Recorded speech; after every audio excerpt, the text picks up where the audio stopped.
ਗੱਲਬਾਤ ਚੱਲਣੀ ਆ ਖਾਲਸੇ ਦੇ ਸਿਰਜਣਾ ਦਿਵਸ ਦੀ।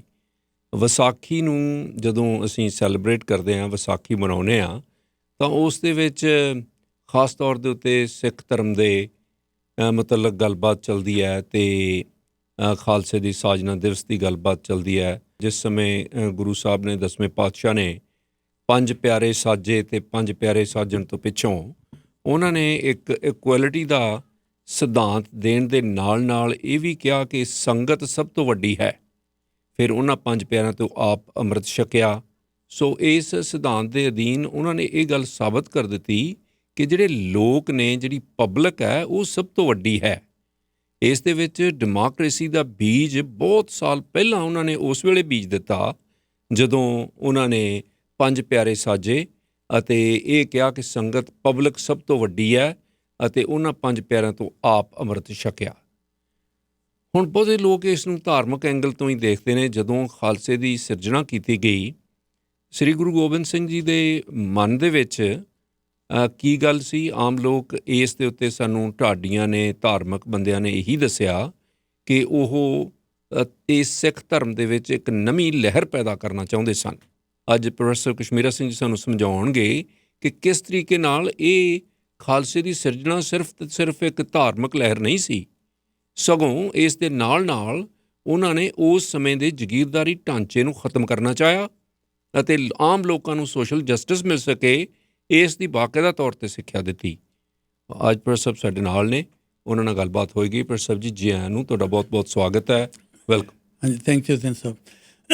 ਥਿੰਨ ਸਾਹਿਬ, ਅਸਲ 'ਚ ਇਹ ਪ੍ਰੋਗਰਾਮ ਕਰਨ ਤੋਂ ਪਹਿਲਾਂ ਮੈਂ ਇੱਕ ਜਾਂ ਕਹਿ ਲਓ ਸਿੱਖ ਵਿਦਵਾਨਾਂ ਨੂੰ, ਇਤਿਹਾਸਕਾਰਾਂ ਨੂੰ, ਦਾਨਿਸ਼ਮੰਦਾਂ ਨੂੰ, ਬੁੱਧੀਜੀਵੀਆਂ ਨੂੰ ਇੱਕ ਅਪੀਲ ਵੀ ਕਰਨੀ ਚਾਹੁੰਦਾ ਵੀ ਆਹ ਜਿਸ ਐਂਗਲ ਦੀ ਅਸੀਂ ਅੱਜ ਗੱਲ ਕਰ ਰਹੇ ਹਾਂ, ਇਹਦੇ ਉੱਤੇ ਜ਼ਿਆਦਾ ਹੋਰ ਖੋਜ ਕਰੋ, ਇਹਦੇ ਉੱਤੇ ਜ਼ਿਆਦਾ ਕੰਮ ਕੀਤਾ ਜਾਵੇ। ਇਹ ਪੱਖ ਜਿਹੜਾ ਹੈਗਾ, ਜਿਹੜਾ ਮੇਰੇ ਖਿਆਲ ਦੇ ਵਿੱਚ ਉਹਨਾਂ ਦੀ ਪਰਸਨੈਲਿਟੀ ਦਾ, ਗੁਰੂ ਸਾਹਿਬ ਜੀ ਦਾ ਸਭ ਤੋਂ ਮਹੱਤਵਪੂਰਨ ਪੱਖ ਆ, ਇਹਨੂੰ ਉਜਾਗਰ ਕੀਤਾ ਜਾਵੇ, ਜਿਹੜਾ ਕਿ ਅਜੇ ਤੱਕ ਉਜਾਗਰ ਨਾ ਮਾਤਰ ਹੀ ਕੀਤਾ ਗਿਆ ਜਾਂ ਕੀਤਾ ਹੀ ਨਹੀਂ ਗਿਆ ਜਾ ਕੇ। ਸੋ ਇਸ ਕਰਕੇ ਇੱਕ ਤਾਂ ਇਹ ਅਪੀਲ ਆ ਵੀ ਇਸ ਪ੍ਰੋਗਰਾਮ ਨੂੰ ਚੰਗੀ ਤਰ੍ਹਾਂ ਸੁਣ ਲੈਣ, ਸੁਣ ਕੇ ਇਹਦੇ ਵਿੱਚੋਂ ਦੇਖਣ ਔਰ ਇਹਦੇ ਉੱਤੇ ਰਿਸਰਚ ਦਾ ਕੰਮ ਕਰ। ਦੇਖੋ, ਮੈਂ ਹਿਸਟਰੀ ਦਾ ਵਿਦਵਾਨ ਨਹੀਂ ਹੈ, ਮੈਂ ਹਿਸਟਰੀ ਦਾ ਸਟੂਡੈਂਟ ਹਾਂ। ਮੈਂ ਇੱਕ ਜਿਹੜਾ ਸਟੂਡੈਂਟ ਹੋਣ ਦੇ ਨਾਤੇ ਜਿਹੜੇ ਬੜੇ ਵਿਦਵਾਨ ਆ ਉਹਨਾਂ ਨੂੰ ਇਹ ਬੇਨਤੀ ਕਰਦਾ ਵੀ ਇਸ ਪਾਸੇ ਕੰਮ ਕੀਤਾ ਜਾਵੇ। ਅੱਛਾ, ਉਹ ਕੰਮ ਅਸਲ ਦੇ ਵਿੱਚ ਕੀ ਆ? ਇੱਕ ਤਾਂ ਪਹਿਲੀ ਗੱਲ ਇਹ ਆ ਜਾ ਕੇ ਜੀ ਵੀ ਸਾਡੇ ਕੋਲ ਰਿਸੋਰਸਿਸ ਦੀ ਬਹੁਤ ਕਮੀ ਆ। ਸਾਡੇ ਕੋਲ ਜਾਣੀ ਸੋਮੇ ਹੈ ਨਹੀਂ ਵੀ ਕਿੱਥੋਂ ਇਤਿਹਾਸ ਲੈਣਾ, ਔਰ ਜਿਹੜੇ ਹੈਗੇ ਵੀ ਉਹ ਇੰਨੇ ਕੰਟਰੋਵਰਸ਼ੀਅਲ ਆ ਜਾਂ ਉੱਥੇ ਰੌਲਾ ਆ ਜਿਹਨੂੰ ਆਪਾਂ ਲੈ ਹੀ ਨਹੀਂ ਸਕਦੇ। ਜਿੱਦਾਂ ਹੁਣ ਇਸ ਈਵੈਂਟ ਬਾਰੇ ਵੀ ਹੁਣ ਗੁਰੂ ਸਾਹਿਬ ਦੀਆਂ ਜਿਹੜੀਆਂ ਲਿਖਤਾਂ ਵੀ ਆ ਉਹ ਵੀ ਅਜੇ ਦਸਮ ਗ੍ਰੰਥ ਬਾਰੇ ਵੀ ਕਲੀਅਰ ਨਹੀਂ ਹੋ ਸਕੇ ਕੋਈ ਵੀ ਦਸਮ ਗ੍ਰੰਥ ਕਿਹੜਾ ਉਹਨਾਂ ਦਾ ਲਿਖਿਆ ਹੈ ਜਾਂ ਨਹੀਂ ਲਿਖਿਆ ਹੈ, ਜਾਂ ਕਿਹੜੀ ਬਾਣੀ ਉਹਨਾਂ ਦੀ ਹੈ, ਕਿਹੜੀ ਬਾਣੀ ਨਹੀਂ ਹੈ। ਇਸ ਕਰਕੇ ਉਹਨਾਂ ਸੋਰਸਿਸ ਦੇ ਆਧਾਰ ਦੇ ਉੱਤੇ ਕੋਈ ਵਿਊ ਬਣਾ ਲੈਣਾ ਇਹ ਬਹੁਤ ਔਖਾ ਕੰਮ ਆ। ਵਿਊ ਅਸੀਂ ਉਦੋਂ ਬਣਾ ਸਕਦੇ ਹਾਂ ਜਿਸ ਵੇਲੇ ਅਸੀਂ ਇਹ ਦੇਖੀਏ ਵੀ ਗੁਰੂ ਸਾਹਿਬ ਤੋਂ ਬਾਅਦ ਦਾ ਪੰਜਾਬ ਕਿੱਦਾਂ ਦਾ ਬਣਿਆ, ਉਹਨਾਂ ਦੇ ਅਸਰ ਦੇ ਨਾਲ ਪੰਜਾਬ 'ਚ ਕੀ ਤਬਦੀਲੀਆਂ ਆਈਆਂ, ਉੱਥੋਂ ਪਤਾ ਲੱਗ ਸਕਦਾ ਸਹੀ ਮੈਂ ਵੀ ਪੰਜਾਬ ਵਿੱਚ ਕੀ ਹੋਇਆ। ਸੋਰਸਿਸ ਬਹੁਤੇ ਸਾਡੇ ਕੋਲ ਹੈ ਨਹੀਂ, ਪਰ ਫਿਰ ਵੀ ਇਹਦੇ ਉੱਤੇ ਜਿਹੜਾ ਹੈਗਾ ਕੰਮ ਕਰਨਾ ਜਿਹੜਾ ਹੈਗਾ ਬਹੁਤ ਜ਼ਰੂਰੀ ਹੈ।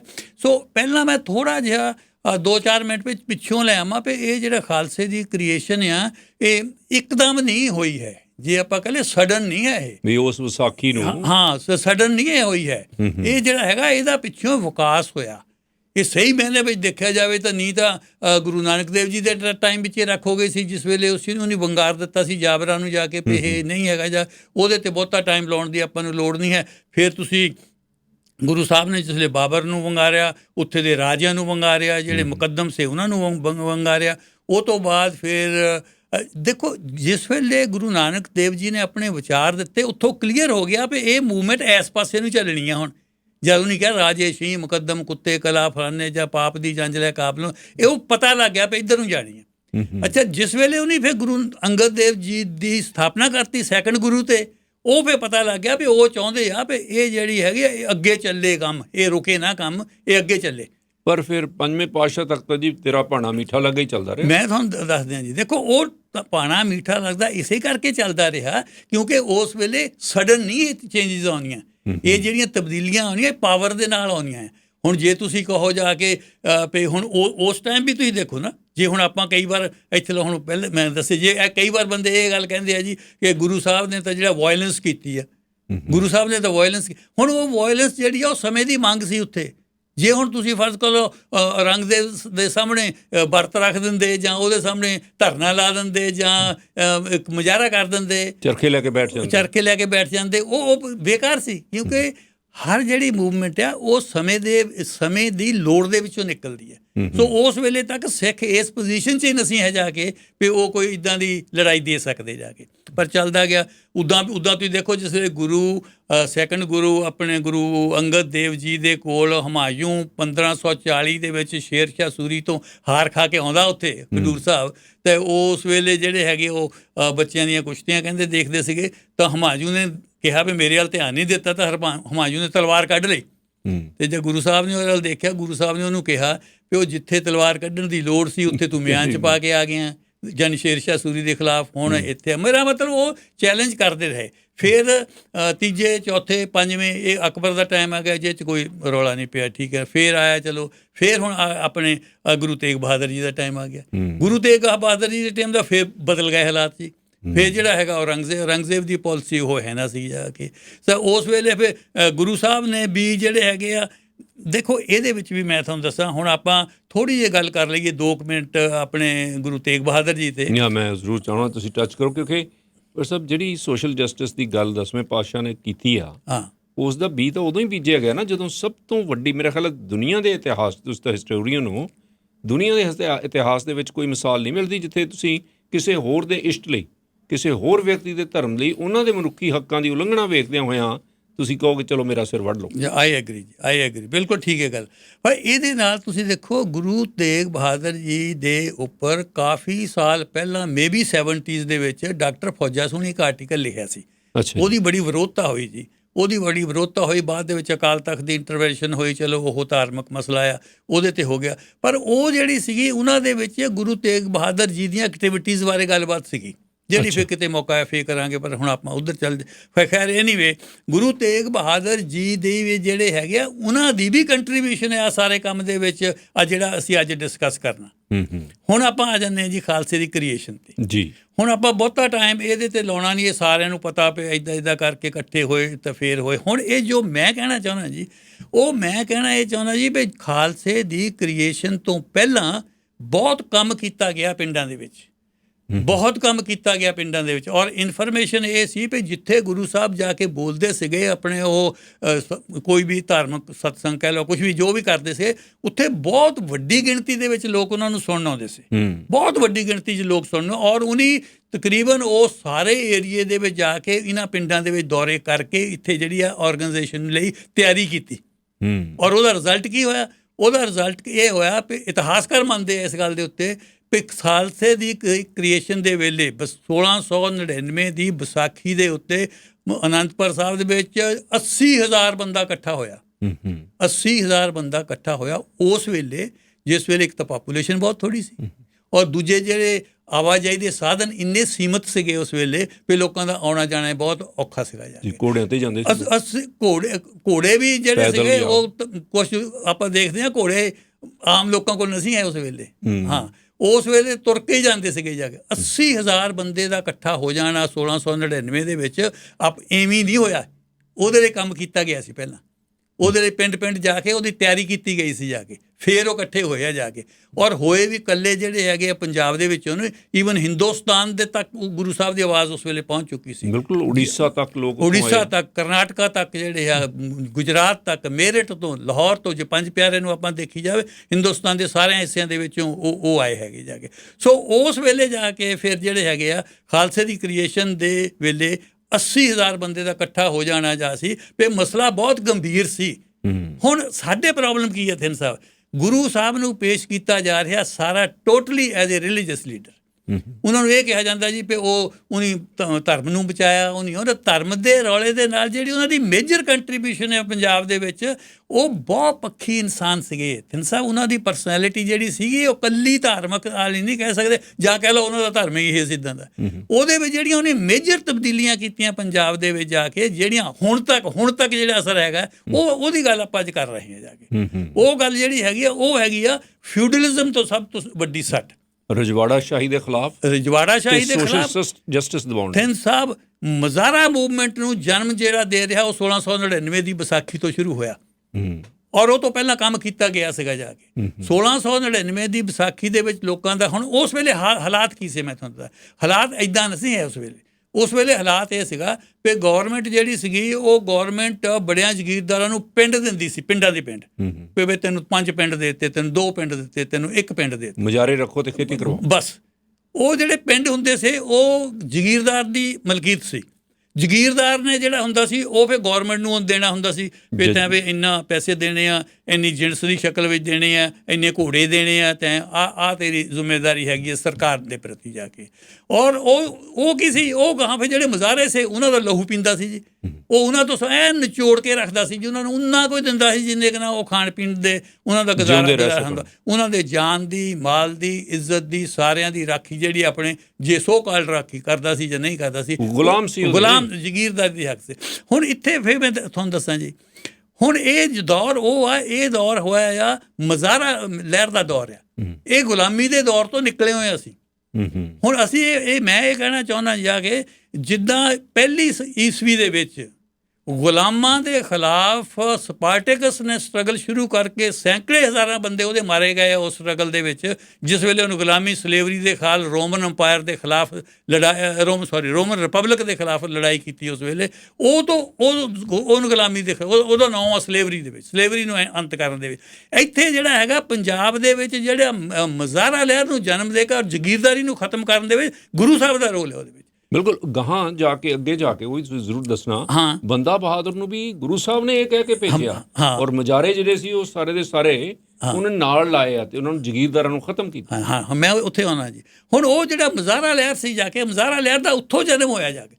ਉਸ ਵੇਲੇ ਕੀ ਹੋਇਆ ਜੀ, ਗੁਰੂ ਸਾਹਿਬ ਦੇ ਜਿਹੜੇ 1699 ਦੀ ਵਿਸਾਖੀ ਹੋਈ ਆ ਉਹਦੇ ਵਿੱਚ 80,000 ਜ਼ਗੀਰਦਾਰ ਨਹੀਂ ਸੀ ਆਇਆ, ਉਹ ਉੱਥੇ 80,000 ਮੁਜ਼ਾਹਰੇ ਆਏ ਹੋ ਸੀ ਜਿਹੜੇ ਸੀਗੇ। ਔਰ ਉਹ ਮੁਜ਼ਾਹਰੇ ਕੀ ਜਿਸ ਵੇਲੇ ਤੁਸੀਂ ਦੇਖੋ ਇਹਨਾਂ 'ਚ ਵੀ ਦੇਖੋ ਆ 5 ਪਿਆਰਿਆਂ ਦੇ ਵਿੱਚ ਗੰਦਾਈ, ਝੀਰ, ਸ਼ੀਂਬੇ ਜੋ ਵੀ ਹੈਗੇ ਇਹਨਾਂ ਦੇ ਵਿੱਚੋਂ ਆਏ। ਉਹ ਤੋਂ ਪਹਿਲਾਂ ਵੀ ਥਿੰਦ ਸਾਹਿਬ ਜਿਸ ਵੇਲੇ ਸਾਰੇ ਬੰਦੇ ਆਏ ਆ ਪਹਾੜੀ ਰਾਜਿਆਂ ਨੇ ਜਿੱਥੇ ਸੀਗਾ ਉੱਥੇ ਉਹਨੇ ਗੁਰੂ ਸਾਹਿਬ ਨੂੰ ਕਿਹਾ ਉਸ ਵੇਲੇ ਵੀ ਤੂੰ ਉਹ ਘਾਟੀ ਦਾ ਖੱਤਰੀ ਹੈਗਾ ਆ, ਅਸੀਂ ਵੀ ਖੱਤਰੀ ਹੈਗੇ ਉਹ ਘਾਟੀ ਦੇ, ਵੀ ਇਹ ਕੀ ਤੂੰ ਲਈ ਫਿਰਦਾ ਨਾਲ ਜਾ ਕੇ ਇਹਨਾਂ ਨੂੰ ਜਾ ਕੇ ਤੋਂ ਇਕੱਠੇ ਹੋ ਕੇ ਜਿਹੜੇ ਇੱਥੇ ਸਟੇਟ ਬਣਾ ਕੇ ਰਾਜ ਕਰਦੇ ਆ ਚੰਗੀ ਤਰ੍ਹਾਂ। ਉੱਥੇ ਗੁਰੂ ਸਾਹਿਬ ਨੇ ਆ ਕੇ ਹੈ ਇਨਹੀ ਕੀ ਕਿਰਪਾ ਸੇ ਸਜੇ ਹਾਂ ਮੈਂ ਮੋਸੇ ਗਰੂਪ ਰੋਡ ਪੜ੍ਹੇ। ਪ੍ਰੋਫੈਸਰ ਕਸ਼ਮੀਰਾ ਸਿੰਘ ਜੀ ਸਾਡੇ ਸਟੂਡੀਓਜ਼ ਦੇ ਵਿੱਚ ਨੇ ਤੇ ਅੱਜ ਖਾਲਸੇ ਦੇ ਸਿਰਜਣਾ ਦਿਵਸ ਦੇ ਉੱਤੇ ਵਿਸ਼ੇਸ਼ ਗੱਲਬਾਤ ਚੱਲ ਰਹੀ ਹੈ ਕਿ ਗੁਰੂ ਸਾਹਿਬ ਦਾ ਦਰਅਸਲ ਟੀਚਾ ਸਿਰਫ ਤੇ ਸਿਰਫ ਇੱਕ ਧਾਰਮਿਕ ਲਹਿਰ ਨੂੰ ਹੋਰ ਪ੍ਰਚੰਡ ਕਰਨਾ ਨਹੀਂ ਸੀ, ਸਗੋਂ ਕਿਸਾਨਾਂ ਦੇ ਘੋਲ ਨੂੰ, ਮੁਜ਼ਾਹਰਿਆਂ ਦੇ ਘੋਲ ਨੂੰ ਪ੍ਰਚੰਡ ਕਰਨਾ,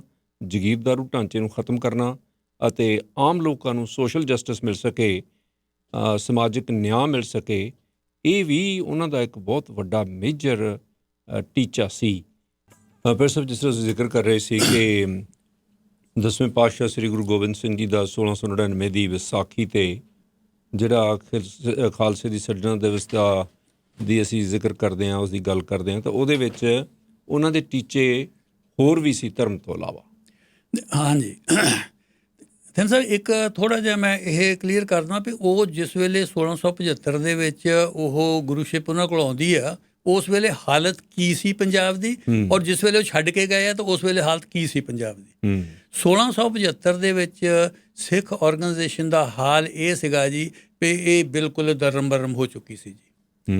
ਸਿੱਖ ਔਰਗਨਾਈਜੇਸ਼ਨ ਫਾਈਨੈਂਸ਼ੀਅਲੀ ਇੰਨੀ ਵੀਕ ਹੋ ਗਈ ਸੀ ਵੀ ਕੋਈ ਕੋਲ ਪੈਸਾ ਹੀ ਨਹੀਂ ਸੀ। ਕੋਈ ਜਿੰਨਾ ਪੈਸਾ ਜਿਹੜਾ ਦਸਵੰਧ ਮਸੰਦ ਇਕੱਠਾ ਕਰਦੇ ਸੀਗੇ ਉਹ ਗੁਰੂ ਦੇ ਖਜ਼ਾਨੇ ਦੇ ਵਿੱਚ ਜਮ੍ਹਾਂ ਨਹੀਂ ਕਰਾਉਂਦੇ ਹੈ ਜਾ ਕੇ। ਉਹ ਜਿਹੜਾ ਪੈਸਾ ਸੀਗਾ ਉਹ ਸਾਰਾ ਆਪ ਖਾ ਲੈਂਦੇ ਸੀਗੇ। ਜਿੱਥੇ ਤੱਕ ਆਰਮੀ ਗੁਰੂ ਹਰਗੋਬਿੰਦ ਸਾਹਿਬ ਦੇ ਟਾਈਮ ਦੇ ਵਿੱਚ ਜਿਹੜੀ ਬਣੀ ਸੀਗੀ ਉਹ ਆਲਮੋਸਟ ਖਤਮ ਹੋ ਗਈ ਸੀਗੀ ਜਿਸ ਵੇਲੇ ਗੁਰੂ ਹਰਕ੍ਰਿਸ਼ਨ ਸਾਹਿਬ ਤੋਂ ਬਾਅਦ ਤਾਂ ਗੁਰੂ ਤੇਗ ਬਹਾਦਰ ਸਾਹਿਬ ਦੇ ਟਾਈਮ ਦੇ ਵਿੱਚ ਉਹ ਹੈ ਨਾ ਸੀ ਜੀ। ਔਰਗਨਾਈਜੇਸ਼ਨਲੀ ਇਹ ਜਿਹੜਾ ਸਿੱਖ ਧਰਮ ਜਿਹੜਾ ਸੀਗਾ ਇਹਦੀਆਂ ਜਿਹੜੀਆਂ ਹੈਗੀਆਂ ਕਿੰਨੇ ਦਾਅਵੇਦਾਰ ਬਣੇ ਹੋ ਸੀਗੇ ਜੀ। ਕਿੰਨੀਆਂ 22 ਮੰਜੀਆਂ ਬਣੀਆਂ ਸੀਗੀਆਂ। ਹਾਂ ਕੋਈ ਰਾਮ ਰਾਏ ਨੇ ਆਪਣਾ ਚਲਾਇਆ ਸੀਗਾ ਜਾ ਕੇ, ਉਹ ਧੀਰਮਲ ਨੇ ਆਪਣਾ ਚਲਾਇਆ ਸੀਗਾ, ਸਾਰੇ ਖਲਲ ਫਸਿਆ ਸੀਗਾ। ਕੋਈ ਮਤਲਬ ਗੁਰੂਸ਼ਿਪ ਦੇ ਦਾਅਵੇਦਾਰ ਕਿੰਨੇ ਹੀ ਸੀਗੇ ਜਾ ਕੇ ਜਿਹੜੇ ਉਸ ਵੇਲੇ, ਜਿਸ ਵੇਲੇ ਗੁਰੂ ਤੇਗ ਬਹਾਦਰ ਜੀ ਬਣੇ ਵੀ ਆ, ਉਸ ਵੇਲੇ 22 ਬੰਦੇ ਬਣ ਕੇ ਉੱਥੇ ਬੈਠੇ ਸੀਗੇ ਵੀ ਅਸੀਂ ਜਿਹੜੇ ਹੈਗੇ ਗੁਰੂ ਆ ਜੀ। ਸੋ ਜਿੱਦਾਂ ਆਪਾਂ ਕਹਿ ਲਈਏ ਸਿੱਖ ਆਰਗੇਨਾਈਜੇਸ਼ਨ ਗੁੱਡ ਸ਼ੇਪ 'ਚ ਨਹੀਂ ਉਸ ਵੇਲੇ, ਆਲਮੋਸਟ ਖਤਮ ਹੋਇਆ ਸੀਗਾ ਕੰਮ ਉਸ ਵੇਲੇ। ਸੋ ਜਿਸ ਵੇਲੇ ਫਿਰ ਇਹ 75 ਤੋਂ ਲੈ ਕੇ ਉਮਰ ਬੜੀ ਥੋੜ੍ਹੀ ਸੀ 99 ਤੱਕ ਜਿਹੜਾ ਕੰਮ ਕੀਤਾ, 99 ਦੇ ਵਿੱਚ ਜਾ ਕੇ 80,000 ਬੰਦੇ ਦਾ ਇਕੱਠਾ ਹੋ ਜਾਣਾ, ਇਹਦਾ ਮਤਲਬ ਹੈ ਵੀ ਬੜਾ ਵਿਗਰਸਲੀ ਕੰਮ ਕੀਤਾ ਉਹਨੇ ਉਹਨਾਂ ਸਾਲਾਂ ਦੇ ਵਿੱਚ, ਲੋਕਾਂ ਨੂੰ ਲਾਮਬੰਦ ਕਰਨ ਦੇ ਵਿੱਚ, ਲੋਕਾਂ ਨੂੰ ਇਕੱਠੇ ਕਰਨ ਦੇ ਵਿੱਚ, ਔਰ ਉਹਨਾਂ ਨੂੰ ਸਮਝਾਉਣ ਦੇ ਵਿੱਚ ਕੀ ਸਮੱਸਿਆਵਾਂ ਕੀ, ਉਹਨਾਂ ਨੂੰ ਸਮਝਾਉਣ ਦੇ ਵਿੱਚ ਸਮੱਸਿਆਵਾਂ ਕੀ ਆ, ਤੁਹਾਡੇ ਮਸਲੇ ਕੀ ਆ, ਔਰ ਇਹਦੇ ਲਈ ਲੋੜ ਕੀ ਹੈ ਜਾ ਕੇ ਉੱਥੇ ਉਹ ਸਾਰੇ ਜਿਹੜੇ ਆਉਂਦੇ ਆ। ਉਹ ਇੱਥੋਂ ਜਾ ਕੇ ਜਿਸ ਵੇਲੇ ਇਹ ਸਾਰੇ ਲੋਕ ਇਕੱਠੇ ਹੋ ਜਾਂਦੇ ਆ, ਕਿਉਂਕਿ ਉਹ ਬਹੁਤ ਕਲੀਅਰ ਸੀ ਇਸ ਗੱਲ ਬਾਰੇ ਵੀ ਰਾਜਿਆਂ ਦੇ ਖਿਲਾਫ ਵੀ ਅਸੀਂ ਦੇਖਦੇ ਹਾਂ, ਰਾਜਨ ਕੋ ਮੈਂ ਰੰਕ ਬਣਾਊਂ, ਭੂਪ ਗਰੀਬਨ ਕੋ ਖਿਲਾਊਂ, ਗਰੀਬਾਂ ਦੀ ਗੱਲ ਕਰਦੇ ਰਹੇ ਜਾ ਕੇ ਵੀ ਇਹਨਾਂ ਨੂੰ ਚੱਕਣਾ ਉੱਪਰ ਨੂੰ ਜਿਹੜਾ ਹੈਗਾ ਜਾ ਕੇ। ਸੋ ਉਸ ਵੇਲੇ ਥਿੰਦ ਸਾਹਿਬ ਜਿਹੜੀ ਲੜਾਈ ਫਿਰ ਉਹਨੇ ਸ਼ੁਰੂ ਕੀਤੀ, ਉਹ ਹੈਵਜ਼ ਐਂਡ ਹੈਵਜ਼ ਨਾਟ ਦੀ ਲੜਾਈ ਕੀਤੀ ਹੈ। ਜਿਹੜੇ ਹੈਗੇ ਵੀ ਜਿਨ੍ਹਾਂ ਕੋਲ ਹੈਗਾ ਇੱਕ ਪਾਸੇ ਹੋ ਗਿਆ, ਉਹਨੇ ਫਿਰ ਜਗੀਰਦਾਰਾਂ ਦਾ ਪੱਖ ਨਹੀਂ ਲਿਆ, ਉਹਨੇ ਦੂਆ ਪੱਖ ਲਿਆ। ਦੇਖੋ ਇੱਕ ਸਮਝਣ ਵਾਲੀ ਗੱਲ ਹੈ, ਸਮਾਜਿਕ ਤਬਦੀਲੀਆਂ ਜਿਹੜੀਆਂ ਹੈਗੀਆਂ ਇਹ ਵਿਰੋਧ ਦੇ ਵਿੱਚੋਂ ਨਿਕਲਦੀਆਂ। ਜਿਸ ਵੇਲੇ ਵਿਰੋਧ ਹੁੰਦਾ ਇੱਕ ਦੂਜੇ ਦਾ, ਜਿਸ ਵੇਲੇ ਕੋਈ ਚੱਕਦਾ ਕੰਮ ਨੂੰ ਜਾ ਕੇ, ਜਿਸ ਆਸ ਵੇਲੇ ਯੁੱਧ ਹੁੰਦਾ, ਉਸ ਵੇਲੇ ਜਿਹੜਾ ਹੈਗਾ ਕਿਸਾਨੀ ਜਿੱਦਾਂ ਕਹਿੰਦਾ ਅੰਦੋਲਨ ਨਹੀਂ ਹੈ, ਕਿਸਾਨੀ ਬਗਾਵਤ ਸੀ ਉਸ ਵੇਲੇ, ਕਿਉਂਕਿ ਅੰਦੋਲਨ ਨਹੀਂ ਚੱਲ ਸਕਦਾ ਉਸ ਵੇਲੇ। ਜੇ ਤੁਸੀਂ ਕਹੋ ਪੇ ਉਹ ਸਮਾਂ ਸੀਗਾ ਜਾ ਕੇ ਵੀ ਤੁਸੀਂ ਅਰਜੀ ਲਿਖ ਕੇ ਦੇ ਦਿਓ, ਹਾਂ ਜਾਂ ਅਰਜੀ ਲਿਖ ਕੇ ਦੇ ਦਿਓ ਜਾਂ ਤੁਸੀਂ ਧਰਨਾ ਮਾਰ ਦਿਓ ਜਾ ਕੇ, ਇਹ ਟਾਈਮ ਨਹੀਂ ਉਸ ਵੇਲੇ ਪੇ ਤੁਸੀਂ ਇਹ ਕਰੋ। ਉਸ ਵੇਲੇ ਰਾਜ ਹੋਰ ਸੀ, ਕਿਉਂਕਿ ਏਸ਼ੀਆ ਦੀ ਮਾਈਟੀਐਸਟ ਪਾਵਰ ਮੁਗਲ ਅੰਪਾਇਰ ਉਸ ਵੇਲੇ ਰਾਜ ਕਰ ਰਹੀ ਸੀਗੀ। ਇਸ ਵੇਲੇ ਪੂਰੇ ਅਰੂਜ ਦੇ ਉੱਪਰ ਸੀਗੀ। ਉਹਦਾ ਡਾਊਨਫਾਲ ਸ਼ੁਰੂ ਹੁੰਦਾ ਇੱਥੋਂ, ਸ਼ੁਰੂ ਹੁੰਦਾ ਡਾਊਨਫਾਲ। ਜਿਸ ਵੇਲੇ ਉਹ ਪੰਜਾਬ ਦੇ ਵਿੱਚ ਪੰਜਾਬ ਬਾਗੀ ਹੋਇਆ, ਉਹਦੇ ਨਾਲ ਡਾਊਨਫਾਲ ਸ਼ੁਰੂ ਹੋਇਆ 1708 ਦੇ ਵਿੱਚ ਗੁਰੂ ਸਾਹਿਬ ਦਾ ਇਹ ਹੋਇਆ। ਅਤੇ ਉਹ ਤੋਂ ਪਹਿਲਾਂ ਗੁਰੂ ਸਾਹਿਬ ਇਹ ਮਹਾਨ ਸੰਘਰਸ਼ ਵਿੱਢਣ ਤੋਂ ਪਹਿਲਾਂ ਉਹ ਮੁਗਲ ਬਾਦਸ਼ਾਹ ਦੇ ਨਾਲ ਇੱਕ ਵਾਰ ਗੱਲ ਕਰਨੀ ਚਾਹੁੰਦੇ ਸੀ। ਗੱਲ ਕਰਨੀ ਚਾਹੁੰਦੇ ਸੀਗੇ ਵੀ ਇਹ ਤਾਂ ਹੈਗਾ ਜੇ ਆਹ ਸਿਸਟਮ ਤੁਸੀਂ ਖਤਮ ਕਰਦੇ ਆ ਇਹਦੇ ਜਾ ਕੇ, ਵੀ ਅਸੀਂ ਨਹੀਂ ਕਰਦੇ ਹੈ ਜਾ ਕੇ। ਉਹ ਜਿਹੜੀ ਹੈਗੀ ਆ ਸੁਣੀ ਨਹੀਂ ਗੱਲ, ਇਸੇ ਨੀਤ ਦੇ ਵਿੱਚ ਉਹ ਗਏ, ਉਹਨੇ ਕੋਈ ਗੱਲ ਸੁਣੀ ਨਹੀਂ ਹੈ ਜਾ ਕੇ। ਉਹ ਕਿਉਂਕਿ ਉਹ ਤਾਂ ਜਗੀਰਦਾਰਾਂ ਦੇ ਅਸਰ ਦੇ ਹੇਠ ਸੀ, ਉਹ ਸਿਸਟਮ ਨੂੰ ਬਦਲਣ ਦੇ ਰੈਡੀ ਨਹੀਂ ਸੀ ਹੈ ਜਾ ਕੇ। ਉਹ ਜਿਹੜੇ ਹੈ ਧਰਮ ਦੇ ਹਿਸਾਬ ਨਾਲ ਤਾਂ ਥਿੰਦ ਸਾਹਿਬ ਦੇਖਿਓ, ਅਸੀਂ ਸਾਰਾ ਹੀ ਜ਼ੋਰ ਜਿਹੜਾ ਇਸ ਗੱਲ 'ਤੇ ਲਾਇਆ ਜਾ ਕੇ ਵੀ ਗੁਰੂ ਸਾਹਿਬ ਨੇ ਧਰਮ ਦੀ ਖਾਤਰ ਰਾਹ ਕੀਤਾ, ਧਰਮ ਦੀ, ਜਾਂ ਫਿਰ ਆਪਾਂ ਨੂੰ ਇਹ ਮੰਨਣਾ ਪਊਗਾ ਵੀ ਉਹਨਾਂ ਦਾ ਧਰਮ ਹੀ ਇਹ ਸੀਗਾ ਵੀ ਹੇਠਾਂ ਜਿਹੜੀ ਮਜ਼ਾਰਾ ਜਮਾਤ ਹੈ, ਮਜ਼ਾਰਾ ਜਮਾਤ ਨੂੰ ਲਿਬਰੇਸ਼ਨ ਦਵਾਉਣੀ, ਦੂਈ ਦਵਾਉਣੀ, ਲੁਟੇਰਿਆਂ ਨੂੰ ਖਤਮ ਕਰਨਾ। ਥਿੰਦ ਸਾਹਿਬ ਹੁਣ ਮੈਂ ਤੁਹਾਨੂੰ ਇੱਕ ਗੱਲ ਦੱਸਾਂ, ਜਿਸ ਵੇਲੇ ਫਿਰ ਉਹ ਜਾਂਦੇ ਆ ਉੱਥੋਂ ਉਹ ਚਲੇ ਜਾਂਦੇ ਆ ਜਾ ਕੇ ਬੰਦੇ ਬਹਾਦਰ ਦੇ ਕੋਲ ਚਲੇ ਜਾਂਦੇ ਆ। ਬੰਦੇ ਬਹਾਦਰ ਦੇ ਕੋਲ ਜਿਸ ਵੇਲੇ ਜਾਂਦੇ ਆ, ਉਹ ਗੁਰੂ ਸਾਹਿਬ ਦੀ ਜਿਹੜੀ ਹੈਗੀ ਆ ਇਹ ਸੰਘਰਸ਼ ਸ਼ੁਰੂ ਕਰਨ ਤੋਂ ਬਾਅਦ ਅਚਾਨਕ ਜਾ ਕੇ ਉੱਥੇ ਜਿਹੜੀ ਹੈਗੀ ਆ ਉਹਨਾਂ ਦੀ ਡੈਥ ਹੋ ਜਾਂਦੀ ਹੈ ਜੀ, ਅਚਾਨਕ ਹੁੰਦੀ ਹੈ, ਕਿਉਂਕਿ ਉਹ ਅਟੈਕ ਹੋ ਜਾਂਦਾ। ਅਟੈਕ ਹੋਣ ਤੋਂ ਉਹ ਤੋਂ ਪਹਿਲਾਂ ਉਹ ਫਿਰ ਬੰਦੇ ਬਹਾਦਰ ਨੂੰ ਭੇਜਦੇ ਆ ਪੰਜਾਬ ਦੇ ਵਿੱਚ। ਇਹ ਉਹ ਸੰਘਰਸ਼ ਉਹਨੇ ਆਪ ਲੀਡ ਕਰਨਾ ਸੀ ਪੰਜਾਬ ਦੇ ਵਿੱਚ। ਉਹਦੀਆਂ ਤਿਆਰੀਆਂ ਮੁਕੰਮਲ ਸੀ, ਪੂਰੀ ਤਰ੍ਹਾਂ ਲੋਕ ਐਨ ਤਿਆਰ ਸੀ। 80,000 ਬੰਦਾ ਇੱਕ ਤਾਂ ਕਿਸੇ ਨਾਲ ਵਲੰਟੀਅਰ ਬਣ ਕੇ ਘਰਾਂ ਨੂੰ ਗਿਆ ਸੀਗਾ ਜਾ ਕੇ, ਫਿਰ ਕੋਈ ਨਹੀਂ ਹੁਣ ਗੁਰੂ ਸਾਹਿਬ ਦਾ ਕਾਲ ਆਊਗਾ ਅਤੇ ਉਸ ਕਾਲ ਦੇ ਉੱਤੇ ਫਿਰ ਅਸੀਂ ਇਹ ਕਰਦੇ ਹਾਂ। ਪਰ ਉਹ ਨਹੀਂ ਕਿਹਾ ਵੀ ਉਹ ਕਾਲ ਕਰਨ ਤੋਂ ਪਹਿਲਾਂ ਫਿਰ ਉਹ ਨਹੀਂ ਕਿਹਾ ਵੀ ਨਹੀਂ ਇੱਕ ਵਾਰ ਗੱਲ ਕਰਕੇ ਦੇਖ ਲਈਏ ਜੇ ਸਿਸਟਮ ਦੇ ਵਿੱਚ ਕੋਈ ਤਬਦੀਲੀ ਲਿਆਉਣ ਨੂੰ ਤਿਆਰ ਹੈਗੇ ਤਾਂ। ਪਰ ਉਹ ਨਹੀਂ ਹੋਈ ਜਾ ਕੇ, ਉੱਥੋਂ ਚਲੇਗਾ। ਉੱਥੋਂ ਜਦ ਨਾ ਹੋਇਆ ਤਾਂ ਫਿਰ ਉਹਨੇ ਬੰਦੇ ਬਹਾਦਰ ਨੂੰ ਕਿਹਾ। ਹੁਣ ਜਿਸ ਵੇਲੇ ਬੰਦੇ ਬਹਾਦਰ ਨੂੰ ਭੇਜਿਆ ਜਾਂਦਾ, ਬੰਦੇ ਬਹਾਦਰ ਨੂੰ ਫੁੱਲ ਇੰਸਟਰਕਸ਼ਨਾਂ ਦਿੱਤੀਆਂ ਜਾਂਦੀਆਂ, ਬੰਦੇ ਬਹਾਦਰ ਨੂੰ ਪੂਰਾ ਦੱਸਿਆ ਜਾਂਦਾ ਵੀ ਫਲਾਣੇ ਥਾਂ ਜਾਣਾ ਹੈ। ਇਸ ਤੋਂ ਪਹਿਲਾਂ ਹਾਂਜੀ ਬੰਦੇ ਬਹਾਦਰ ਨੂੰ ਫਿਰ ਸਭ ਇਸ ਗੱਲ ਦਾ ਕੋਈ ਇਲਮ ਨਹੀਂ ਸੀ ਕਿ ਸੋਸ਼ਲ ਜਸਟਿਸ ਕੀ ਆ, ਪੰਜਾਬ ਦੇ ਹਾਲਾਤ ਕਿਹੋ ਜਿਹੇ ਆ, ਕਿਸਾਨੀ ਜਿਹੜੀ ਆ ਖਾਸ ਤੌਰ 'ਤੇ ਮੁਜ਼ਾਹਰੇ ਨੇ ਉਹ ਕਿਸ ਤਰੀਕੇ ਨਾਲ ਲੁੱਟੇ ਜਾ ਰਹੇ ਨੇ। ਇਹ ਤਾਂ ਫਿਰ ਗੁਰੂ ਸਾਹਿਬ ਨੇ ਸਾਰੀ ਗੱਲ ਉਹਨੂੰ ਸਮਝਾ ਕੇ ਤੇ ਡਿਊਟੀ ਲਾਈ ਆ ਕਿ ਤੁਸੀਂ ਆਹ ਕੰਮ ਕਰਨਾ ਜਾ। ਬਿਲਕੁਲ ਠੀਕ ਤੁਸੀਂ ਗੱਲ ਕਹੀ ਥਿੰਦ ਸਾਹਿਬ। ਹੁਣ ਮੈਂ ਦੇਖਿਆ ਵਿਦ ਫੁੱਲ ਰਿਗਾਰਡ ਟੂ ਬੰਦਾ ਬਹਾਦਰ ਇੱਕ ਸਧਾਰਨ ਸਾਧ ਸੀਗਾ ਜੀ। ਉਹ ਕੀ ਸੀ, ਮਾਧੋ ਦਾਸ ਬੈਠਾ ਸੀ ਉੱਥੇ ਆਪਣੇ ਡੇਰੇ ਦੇ ਵਿੱਚ, ਉਹਨੂੰ ਇਹਨਾਂ ਸਮੱਸਿਆਵਾਂ ਦਾ ਕੀ ਪਤਾ ਸੀ। ਉਹਨੂੰ ਤਾਂ ਪੰਜਾਬ ਦੇ ਵਿੱਚ ਆ ਕੇ ਆਰਗੇਨਾਈਜੇਸ਼ਨ ਇੱਕ ਦਿਨ ਉਹਨਾਂ ਸੀ ਕੰਮ ਕੀਤਾ। ਬਿਲਕੁਲ ਉਹ ਤਾਂ ਜਿਹੜਾ ਸੀ ਉਹ ਕੰਮ ਉਹ ਬੰਦੇ ਬਹਾਦਰ ਨੇ ਥੋੜ੍ਹਾ ਕੀਤਾ ਗਿਆ ਕਿ ਬੰਦੇ ਬਹਾਦਰ ਨੂੰ ਫਿਰ ਉਹਨੇ ਬਿਠਾਇਆ। ਗੁਰੂ ਸਾਹਿਬ ਨੇ ਉਹਦੀ ਕਾਇਆ ਕਲਪ ਕਰਕੇ ਉਹਨੇ ਦੇਖਿਆ ਵੀ ਇਸ ਬੰਦੇ ਦੇ ਵਿੱਚ ਹੈ ਕੁਛ, ਸਪਾਰਕ ਹੈਗੀ ਹੈ ਜਿਹੜਾ ਕਰ ਸਕਦਾ ਜਾ ਕੇ। ਉੱਥੋਂ ਫਿਰ ਉਹਨੇ ਪੂਰੀਆਂ ਇੰਸਟਰਕਸ਼ਨ ਨਹੀਂ ਦਿੱਤੀਆਂ। ਉਹ ਕਹਿੰਦੇ ਜਿੰਨੇ ਦਿਨ ਉੱਥੇ ਬੰਦੇ ਬਹਾਦਰ ਕੋ ਮਹੀਨਾ ਜਦ 2 ਮਹੀਨੇ ਜਿੰਨਾ ਚਿਰ ਰਹੇ ਆ, ਉਹ ਪੂਰੀਆਂ ਇੰਸਟਰਕਸ਼ਨ ਆ ਕੇ ਉਹਨੂੰ ਟ੍ਰੇਨ ਕਰਦੇ ਰਹੇ ਉਹਦੇ ਵਿੱਚ ਜਾ ਕੇ। ਫਿਰ ਵੀ ਤੈਂ ਆਹ ਕੰਮ ਕਰਨਾ ਜਾ ਪਹਿਲਾਂ ਕਿੱਥੇ ਜਾਣਾ, ਕਿਹਨੂੰ ਕੰਟੈਕਟ ਕਰਨਾ, ਕਿਹਨੂੰ ਕੰਟੈਕਟ ਕਰਨਾ, ਫਲਾਨੀ ਜਗ੍ਹਾ ਤੇ ਫਲਾਨੇ ਬੰਦੇ ਬੈਠੇ ਆ, ਫਲਾਨੀ ਜਗ੍ਹਾ ਤੇ ਸਾਡੇ ਫਲਾਨੇ ਬੰਦੇ ਬੈਠੇ ਆ, ਉਹ ਬੰਦੇ ਇੰਨੇ ਮਿਲੀਟੈਂਟ ਆ, ਉਹਨੇ ਕੰਟੈਕਟ ਵੀ ਕੀਤਾ ਜਾ ਉਸ ਪਿੰਡ ਦੇ ਵਿੱਚ ਸਾਡਾ ਇੰਨਾ ਰਸੂਖ ਆ, ਉਸ ਪਿੰਡ 'ਚ ਇੰਨਾ ਰਸੂਖ ਆ, ਇਹ ਸਾਡੇ ਨਾਲ ਬੰਦੇ ਲੱਗਦੇ ਹੈਗੇ ਆ, ਇਹ ਸਾਡੇ ਹੱਕ ਦੇ ਵਿੱਚ ਬੰਦੇ ਹੈਗੇ, ਸਾਰੀ ਇਨਫੋਰਮੇਸ਼ਨ ਦੇ ਕੇ ਬੰਦੇ ਨੂੰ ਫੇਰ ਉਹਨੀ ਨਾਲ ਬੰਦੇ ਭੇਜੇ ਵੀ ਇਹ ਬੰਦੇ ਨਾਲ ਲੈ ਜਾਣਾ, ਇਹ ਬੰਦੇ ਜਾਊਗੇ, ਇਹਨਾਂ ਨੂੰ ਜਾਣਕਾਰੀ ਹੈਗੀ ਸਾਰੀ, ਇਹਨਾਂ ਨੂੰ ਸਾਰੇ ਇਕੱਲੇ ਪਿੰਡ ਦਾ ਪਤਾ ਵੀ ਕਿੱਥੇ ਕਿੱਥੇ ਬੰਦੇ ਹੈਗੇ ਆ ਔਰ ਕਿਹਨਾਂ ਬੰਦਿਆਂ ਨੂੰ ਕਿੱਦਾਂ ਕਰਨਾ ਹੈ। ਫਿਰ ਉਹਨੇ ਨਾਲ ਜਾ ਕੇ ਉੱਥੇ ਹੁਕਮਨਾਮਾ ਭੇਜਿਆ, ਨਾਲ ਲਿਖਿਆ, ਲੋਕਾਂ ਨੂੰ ਕਨਵਿੰਸ ਕਰਨ ਲਈ ਵੀ ਠੀਕ ਆ ਗੁਰੂ ਸਾਹਿਬ ਨੇ ਭੇਜਿਆ ਬੰਦੇ ਨੂੰ, ਆਪਣੇ ਆਪ ਨਹੀਂ ਆ ਗਿਆ ਇਹ ਜਾ ਕੇ। ਸੋ ਉੱਥੋਂ ਫਿਰ ਬੰਦਾ ਜਿਹੜਾ ਹੈਗਾ ਕੋਈ ਸ਼ਸਤਰ ਦਿੱਤੇ ਉਹਨੂੰ ਜਾ ਕੇ, ਇਹ ਵੀ ਦੱਸਣ ਦੇ ਲਈ ਵੀ ਗੁਰੂ ਸਾਹਿਬ ਦੇ ਸ਼ਸਤਰ ਆ ਬੰਦੇ ਕੋ, ਗੁਰੂ ਸਾਹਿਬ ਦਾ ਇਹ ਹੁਕਮਨਾਮਾ ਹੈਗਾ ਜੀ। ਬੰਦਾ ਫਿਰ ਉੱਥੋਂ ਤੁਰਦਾ ਥਿੰਦ ਸਾਹਿਬ। ਹੁਣ ਸਾਨੂੰ ਕੀ ਦੱਸਿਆ ਜਾਂਦਾ ਜੀ, ਸਾਨੂੰ ਦੱਸਿਆ ਜਾਂਦਾ ਜੀ ਵੀ ਗੁਰੂ ਸਾਹਿਬ ਨੇ ਉਹਨੂੰ ਕਿਹਾ ਜਾ ਕੇ ਵੀ ਵਜ਼ੀਰ ਖਾਂ ਤੋਂ ਬਦਲਾ ਲੈਣਾ, ਵਜ਼ੀਰ ਖਾਂ ਤੋਂ ਬਦਲਾ ਲੈਣਾ ਵੀ ਕਿਉਂਕਿ ਵਜ਼ੀਰ ਖਾਂ ਨੇ ਸਾਡੇ ਨਾਲ ਆਬਾਦੀ ਕੀਤੀ ਆ। ਇਸ ਕਰਕੇ ਥਿੰਦ ਸਾਹਿਬ ਜਿਹੜਾ ਬੰਦਾ ਇਹ ਕਹਿੰਦਾ ਚਾਰ ਮੋਏ ਤੋਂ ਕਿਆ ਹੁਆ ਜੀਵਤ ਕਈ ਹਜ਼ਾਰ, ਉਹਨੂੰ ਆਪਣੇ ਬੱਚਿਆਂ ਦੇ ਬਦਲੇ ਦਾ ਰੌਲਾ ਨਹੀਂ ਹੈ ਜਿਹੜਾ ਕਿ ਸਾਨੂੰ ਖਾਮ ਸਾਡੇ ਮੂਹਰੇ ਰੱਖੀ ਜਾਂਦੀ ਹੈ ਗੱਲ। ਖਾਲਸੇ ਦੀ ਕ੍ਰੀਏਸ਼ਨ ਬਦਲਾ ਲੈਣ ਲਈ ਨਹੀਂ ਹੋਈ ਹੈ, ਇਹ ਮੈਂ ਬਾਰ-ਬਾਰ ਕਹਿਣਾ ਚਾਹੁੰਦਾ। ਖਾਲਸੇ ਦੀ ਕ੍ਰੀਏਸ਼ਨ ਇੱਕ ਯੁੱਗ ਪਲਟਾਉਣ ਦੇ ਲਈ ਹੋਈ ਹੈ, ਇੱਕ ਯੁੱਗ ਬਦਲਣ ਦੇ ਲਈ ਹੋਈ ਹੈ, ਇੱਕ ਸਮਾਜਿਕ ਤੇ ਆਰਥਿਕ ਤਬਦੀਲੀ ਕਰਨ ਦੇ ਲਈ ਜਿਹੜੀ ਹੋਈ ਹੈ, ਉਹ ਇਸ ਗੱਲ ਕਰਕੇ ਨਹੀਂ ਹੋਈ ਹੈ ਵੀ ਬਦਲਾ ਲੈਣਾ। ਵਜ਼ੀਰ ਖਾਂ ਕੀ ਸੀ? ਵਜ਼ੀਰ ਖਾਂ ਤਾਂ ਇੱਕ ਜ਼ਾਲਮ ਸਰਕਾਰ ਦਾ ਮੋਹਰਾ ਸੀਗਾ, ਵਜ਼ੀਰ ਖਾਂ ਮਰ ਜਾਂਦਾ ਹੋਰ ਆ ਜਾਂਦੇ ਮੋਹਰੇ ਜਾ ਕੇ ਠੀਕ ਹੈ। ਉਹ ਵਜ਼ੀਰ ਖਾਂ ਨੂੰ ਖਾਮ-ਖਾ ਲਿਆ ਕੇ ਅੜਾਇਆ ਜਾਂਦਾ ਜਾ ਕੇ ਵੀ ਜੀ ਵਜ਼ੀਰ ਖਾਂ ਦਾ ਹੀ ਰੌਲਾ ਸੀ, ਵਜ਼ੀਰ ਖਾਂ ਦਾ ਹੀ ਰੌਲਾ ਸੀ। ਵਜ਼ੀਰ ਖਾਂ ਨਾਲ ਨਹੀਂ ਰੌਲਾ, ਸਿਸਟਮ ਦੇ ਨਾਲ ਰੌਲਾ ਸੀਗਾ ਇੱਕ, ਉਹ ਸਿਸਟਮ ਨੂੰ ਬਦਲਣ ਦੀ ਗੱਲ ਸੀਗੀ ਜਾ ਕੇ। ਉਹ ਮੁਜ਼ਾਰਿਆਂ ਨੂੰ ਨਜਾਤ ਬਣਾਉਣ ਦੀ ਗੱਲ ਸੀ, ਜਗੀਰਦਾਰੀ ਚੁੰਗਲ ਚੋਂ ਆਜ਼ਾਦ ਕਰਾਉਣ ਦੀ ਗੱਲ ਸੀਗੀ, ਜਿਹਦੇ ਲਈ ਸਾਰਾ ਸੰਘਰਸ਼ ਹੋਇਆ ਜਾ ਕੇ। ਉੱਥੋਂ ਆ ਗਿਆ ਜੀ ਵਜਾ ਕੇ, ਉੱਥੋਂ ਬੰਦਾ ਬਹਾਦਰ ਜਿਸ ਵੇਲੇ ਆ ਜਾਂਦਾ, ਜਿਸ ਵੇਲੇ ਲੋਕਾਂ ਨੂੰ ਇਹ ਪਤਾ ਲੱਗ ਜਾਂਦਾ ਚਾ ਕੇ ਵੀ ਇਹ ਗੁਰੂ ਸਾਹਿਬ ਦਾ ਹੁਕਮਨਾਮਾ, ਗੁਰੂ ਸਾਹਿਬ ਨੇ ਐਲਾਨ ਕਰ ਦਿੱਤਾ ਜੰਗ ਦਾ ਔਰ ਜਰਨੈਲ ਥਾਪ ਕੇ ਭੇਜ ਦਿੱਤਾ। ਥਿੰਦ ਸਾਹਿਬ ਬੰਦੇ ਨੂੰ ਇੱਕ ਮਿੰਟ ਮੈਂ ਤਾਂ ਬੰਦੇ ਨੂੰ ਭਰਤੀ ਕਰਨ ਦੇ ਲਈ ਇੱਕ ਐਫਰਟ ਵੀ ਨਹੀਂ ਕਰਨੀ ਪਈ। ਹੋਰ ਲੋਕਾਂ ਦੇ ਜਥਿਆਂ ਦੇ ਜਥੇ ਪਿੰਡਾਂ ਦੇ ਵਿੱਚੋਂ ਤੁਰ ਪੈਂਦੇ ਆ ਜੀ, ਜਥਿਆਂ ਦੇ ਜਥੇ ਬੰਦੇ ਦੇ ਝੰਡੇ ਦੇ ਹੇਠਾਂ ਆ ਜਾਂਦੇ ਆ ਜਾ ਕੇ, ਜਦੋਂ ਉਹਨਾਂ ਨੂੰ ਪਤਾ ਲੱਗ ਜਾਏ ਜਾ ਕੇ ਵੀ ਗੁਰੂ ਸਾਹਿਬ ਨੇ ਹੁਕਮ ਭੇਜ ਦਿੱਤਾ।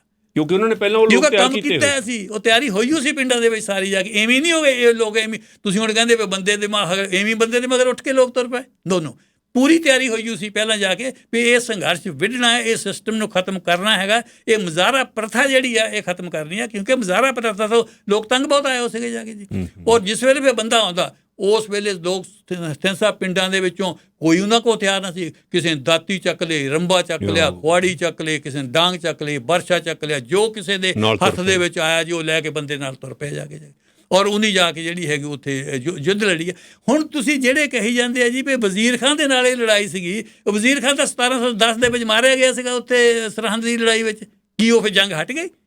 ਉਹ ਜੰਗ ਉਨੀ ਦੇਰ ਤੱਕ ਨਹੀਂ ਹਟੀ। ਬੰਦੇ ਨੇ ਦੇਖੋ, ਜਿਹੜੇ ਹਿਸਟਰੀ ਨੂੰ ਥੋੜ੍ਹਾ ਬਹੁਤ ਜਾਣਦੇ ਆ ਬੰਦੇ ਨੇ ਪਹਿਲਾ ਕੰਮ ਕੀ ਕੀਤਾ? ਫਸਟ ਕੰਮ ਬੰਦੇ ਨੇ ਇਹ ਨਹੀਂ ਕਿਹਾ ਵੀ ਸਿੱਖ ਧਰਮ 'ਚ ਰਲੋ ਆ ਕੇ। ਸਿੱਖ ਧਰਮ ਦੇ ਵਿੱਚ ਤਾਂ ਰਲਾਉਣ ਦਾ ਤਾਂ ਕੰਮ ਹੀ ਨਹੀਂ ਸੀ, ਕਨਵਰਸ਼ਨ ਤਾਂ ਕਰਵਾਈ ਨਹੀਂ ਕਿਸੇ ਨੇ। ਕਿਸੇ ਸਿੱਖ ਗੁਰੂ ਨੇ ਇੱਕ ਬੰਦੇ ਨੂੰ ਵੀ ਜ਼ਬਰਦਸਤੀ ਕੋਈ ਧਰਮ ਨਹੀਂ ਮਨਾਇਆ ਗਿਆ, ਤਾਂ ਬੰਦੇ ਨੇ ਜ਼ਬਰਦਸਤੀ ਧਰਮ ਕੋਈ ਮਨਵਾਇਆ ਗਿਆ। ਜੇ ਸਿੰਧ ਸਾਹਿਬ ਧਰਮ ਦੀ ਜੇ ਲੜਾਈ ਆਪਾਂ ਕਰਦੇ, ਬੰਦੇ ਦੀ ਫੌਜ ਦੇ ਵਿੱਚ ਤਾਂ ਮੁਸਲਮਾਨ ਵੀ ਸੀ, ਬੰਦੇ ਦੀ ਫੌਜ ਤੇ ਹਿੰਦੂ ਵੀ ਸੀਗੇ, ਬੰਦੇ ਦੀ ਫੌਜ ਦੇ ਵਿੱਚ ਸਿੱਖ ਵੀ ਸੀਗੇ, ਕਿਉਂਕਿ ਮੁਜ਼ਾਹਰੇ ਤਾਂ ਸਾਰੇ ਹੀ ਸੀ, ਲੁੱਟ ਤਾਂ ਸਾਰੇ ਹੀ ਹੋ ਰਹੇ ਸੀਗੇ। ਮੁਸਲਮਾਨ ਮੁਜ਼ਾਹਰਾ ਵੀ ਲੁੱਟ ਹੋ ਰਿਹਾ ਸੀਗਾ, ਦੂਆ ਸਿੱਖ ਹਿੰਦੂ ਸਾਰੇ ਲੁੱਟ ਹੋ ਰਹੇ ਸੀ। ਸੋ ਜੇ ਧਰਮ ਦੀ ਲੜਾਈ ਹੁੰਦੀ ਤਾਂ ਫਿਰ ਇਕੱਲੇ ਉਹੀ ਬੰਦੇ ਦੇ ਨਾਲ ਆ ਕੇ ਲੜਦੇ ਜਿਹੜੇ ਸਿੱਖ ਧਰਮ ਦੇ ਵਿੱਚ ਯਕੀਨ ਰੱਖਦੇ ਸੀ। ਬੰਦੇ ਦੀ ਫੌਜ ਦੇ ਵਿੱਚ ਉਹ ਬੰਦੇ ਆਏ ਜਿਹੜੇ ਮੁਜ਼ਾਹਰੇ ਬੰਦੇ ਸੀਗੇ, ਜਿਨ੍ਹਾਂ ਦੇ ਰੋਜ਼ ਲੁੱਟ ਹੋ ਰਹੇ ਸੀਗੇ, ਉਹ ਆ ਕੇ ਲੜੇ ਸਾਰੇ ਜਾ ਕੇ। ਸੋ ਜੇ ਇੱਦਾਂ ਦੀ ਗੱਲ ਹੁੰਦੀ ਵੀ ਆਹ ਧਾਰਮਿਕ ਯੁੱਧ ਹੈਗਾ, ਉਹਨੂੰ ਧਰਮ ਯੁੱਧ ਇਸ ਤਰ੍ਹਾਂ ਲਈ ਕਹਿ ਸਕਦੇ ਵੀ ਗੁਰੂ ਸਾਹਿਬ ਦਾ ਧਰਮ ਹੀ ਇਹ ਸੀਗਾ ਵੀ ਮੈਂ ਮੁਜ਼ਾਹਰਾ ਸ਼੍ਰੇਣੀ ਨੂੰ ਲਿਬਰੇਟ ਦੀ ਜਿਹੜੀ ਆ ਜ਼ਿੰਦਗੀ ਬੈਟਰ ਬਣਾਉਣੀ, ਜ਼ਿੰਦਗੀ ਬੈਟਰ ਕਰਨੀ, ਫਿਰ ਧਰਮ ਕਹਿ ਸਕਦੇ ਹਾਂ ਜਾ ਕੇ। ਹੁਣ ਉੱਥੇ ਵੀ ਤੁਸੀਂ ਦੇਖੋ, ਇੱਕ ਗੱਲ ਦੇਖੋ, ਗੁਰੂ ਸਾਹਿਬ ਨੇ ਕਿੰਨਾ ਖਿਆਲ ਰੱਖਿਆ। ਜਿਹਨੂੰ ਆਪਾਂ ਸੰਤ ਸਿਪਾਹੀ ਕਹਿੰਦੇ ਆ ਨਾ, ਉਹਨੇ ਸੇਂਟ ਸੋਲਜਰ ਦਾ ਕਨਸੈਪਟ ਦਿੱਤਾ, ਕਿਉਂਕਿ ਗੁਰੂ ਸਾਹਿਬ ਨੂੰ ਪਤਾ ਸੀ ਇਸ ਗੱਲ ਤੇ ਵੀ ਫੌਜੀਆਂ ਨੇ ਜ਼ਿਆਦਤੀਆਂ ਕਰਨੀਆਂ। ਇਹ ਜਿਹੜੇ ਫੌਜੀ ਆ, ਚਾਹੇ ਮੁਸਲਮਾਨ ਫੌਜੀ ਆ, ਚਾਹੇ ਸਿੱਖ ਫੌਜੀ ਆ, ਤੇ ਚਾਹੇ ਇਹ ਫੌਜ ਜਿਹੜੀ ਜ਼ਿਆਦਤੀ ਕਰਦੀ ਆ, ਉਹਦੇ ਕੋਲ ਹਥਿਆਰ ਜ਼ਿਆਦਤੀ, ਉਹਦੇ ਨਾਲ ਉਹਨੇ ਸੇਂਟ ਲਾਇਆ, ਐਥਿਕਸ ਐਡ ਕੀਤੇ ਜਾ ਕੇ ਵੀ ਜਿਹੜਾ ਸਿਪਾਹੀ ਆ, ਮੇਰਾ ਸਿਪਾਹੀ ਦੂਜੀਆਂ ਸਿਪਾਹੀਆਂ ਵਰਗਾ ਨਹੀਂ ਹੋ ਸਕਦਾ ਹੈਗਾ ਜਾ ਕੇ। ਉਹਨਾਂ ਨੂੰ ਪਤਾ ਸੀ ਵੀ ਇਹ ਨਹੀਂ ਲੁੱਟਣ ਲੱਗ ਪੈਣਾ ਜਾ ਕੇ ਪਿੰਡਾਂ ਦੇ ਵਿੱਚ ਜਾ ਕੇ, ਜੇ ਇਹਨਾਂ ਨੂੰ ਨਾ ਇੱਦਾਂ ਦੀ ਸੰਤ ਸਿਪਾਹੀ ਬਣਾਏ ਜਾ ਕੇ ਵੀ ਨੋ ਆਹ ਕੰਮ ਨਹੀਂ ਕਰ ਸਕਦੇ, ਤੁਸੀਂ ਕਿਸੇ ਦੀ ਔਰਤ ਵੱਲ ਵੀ ਜ਼ਿਆਦਤੀ ਨਹੀਂ ਕਰ ਸਕਦੇ, ਕੋਈ ਲੁੱਟ ਮਾਰ ਨਹੀਂ ਤੁਸੀਂ ਕਰ ਸਕਦੇ ਜਾ ਕੇ।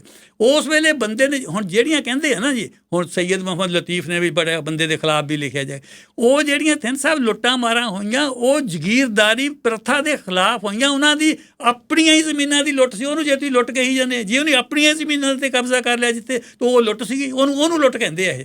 ਵੀ ਬੰਦੇ ਦੇ ਟਾਈਮ ਦੇ ਵਿੱਚ ਲੁੱਟ ਬੜੀ ਹੋਈ ਆ।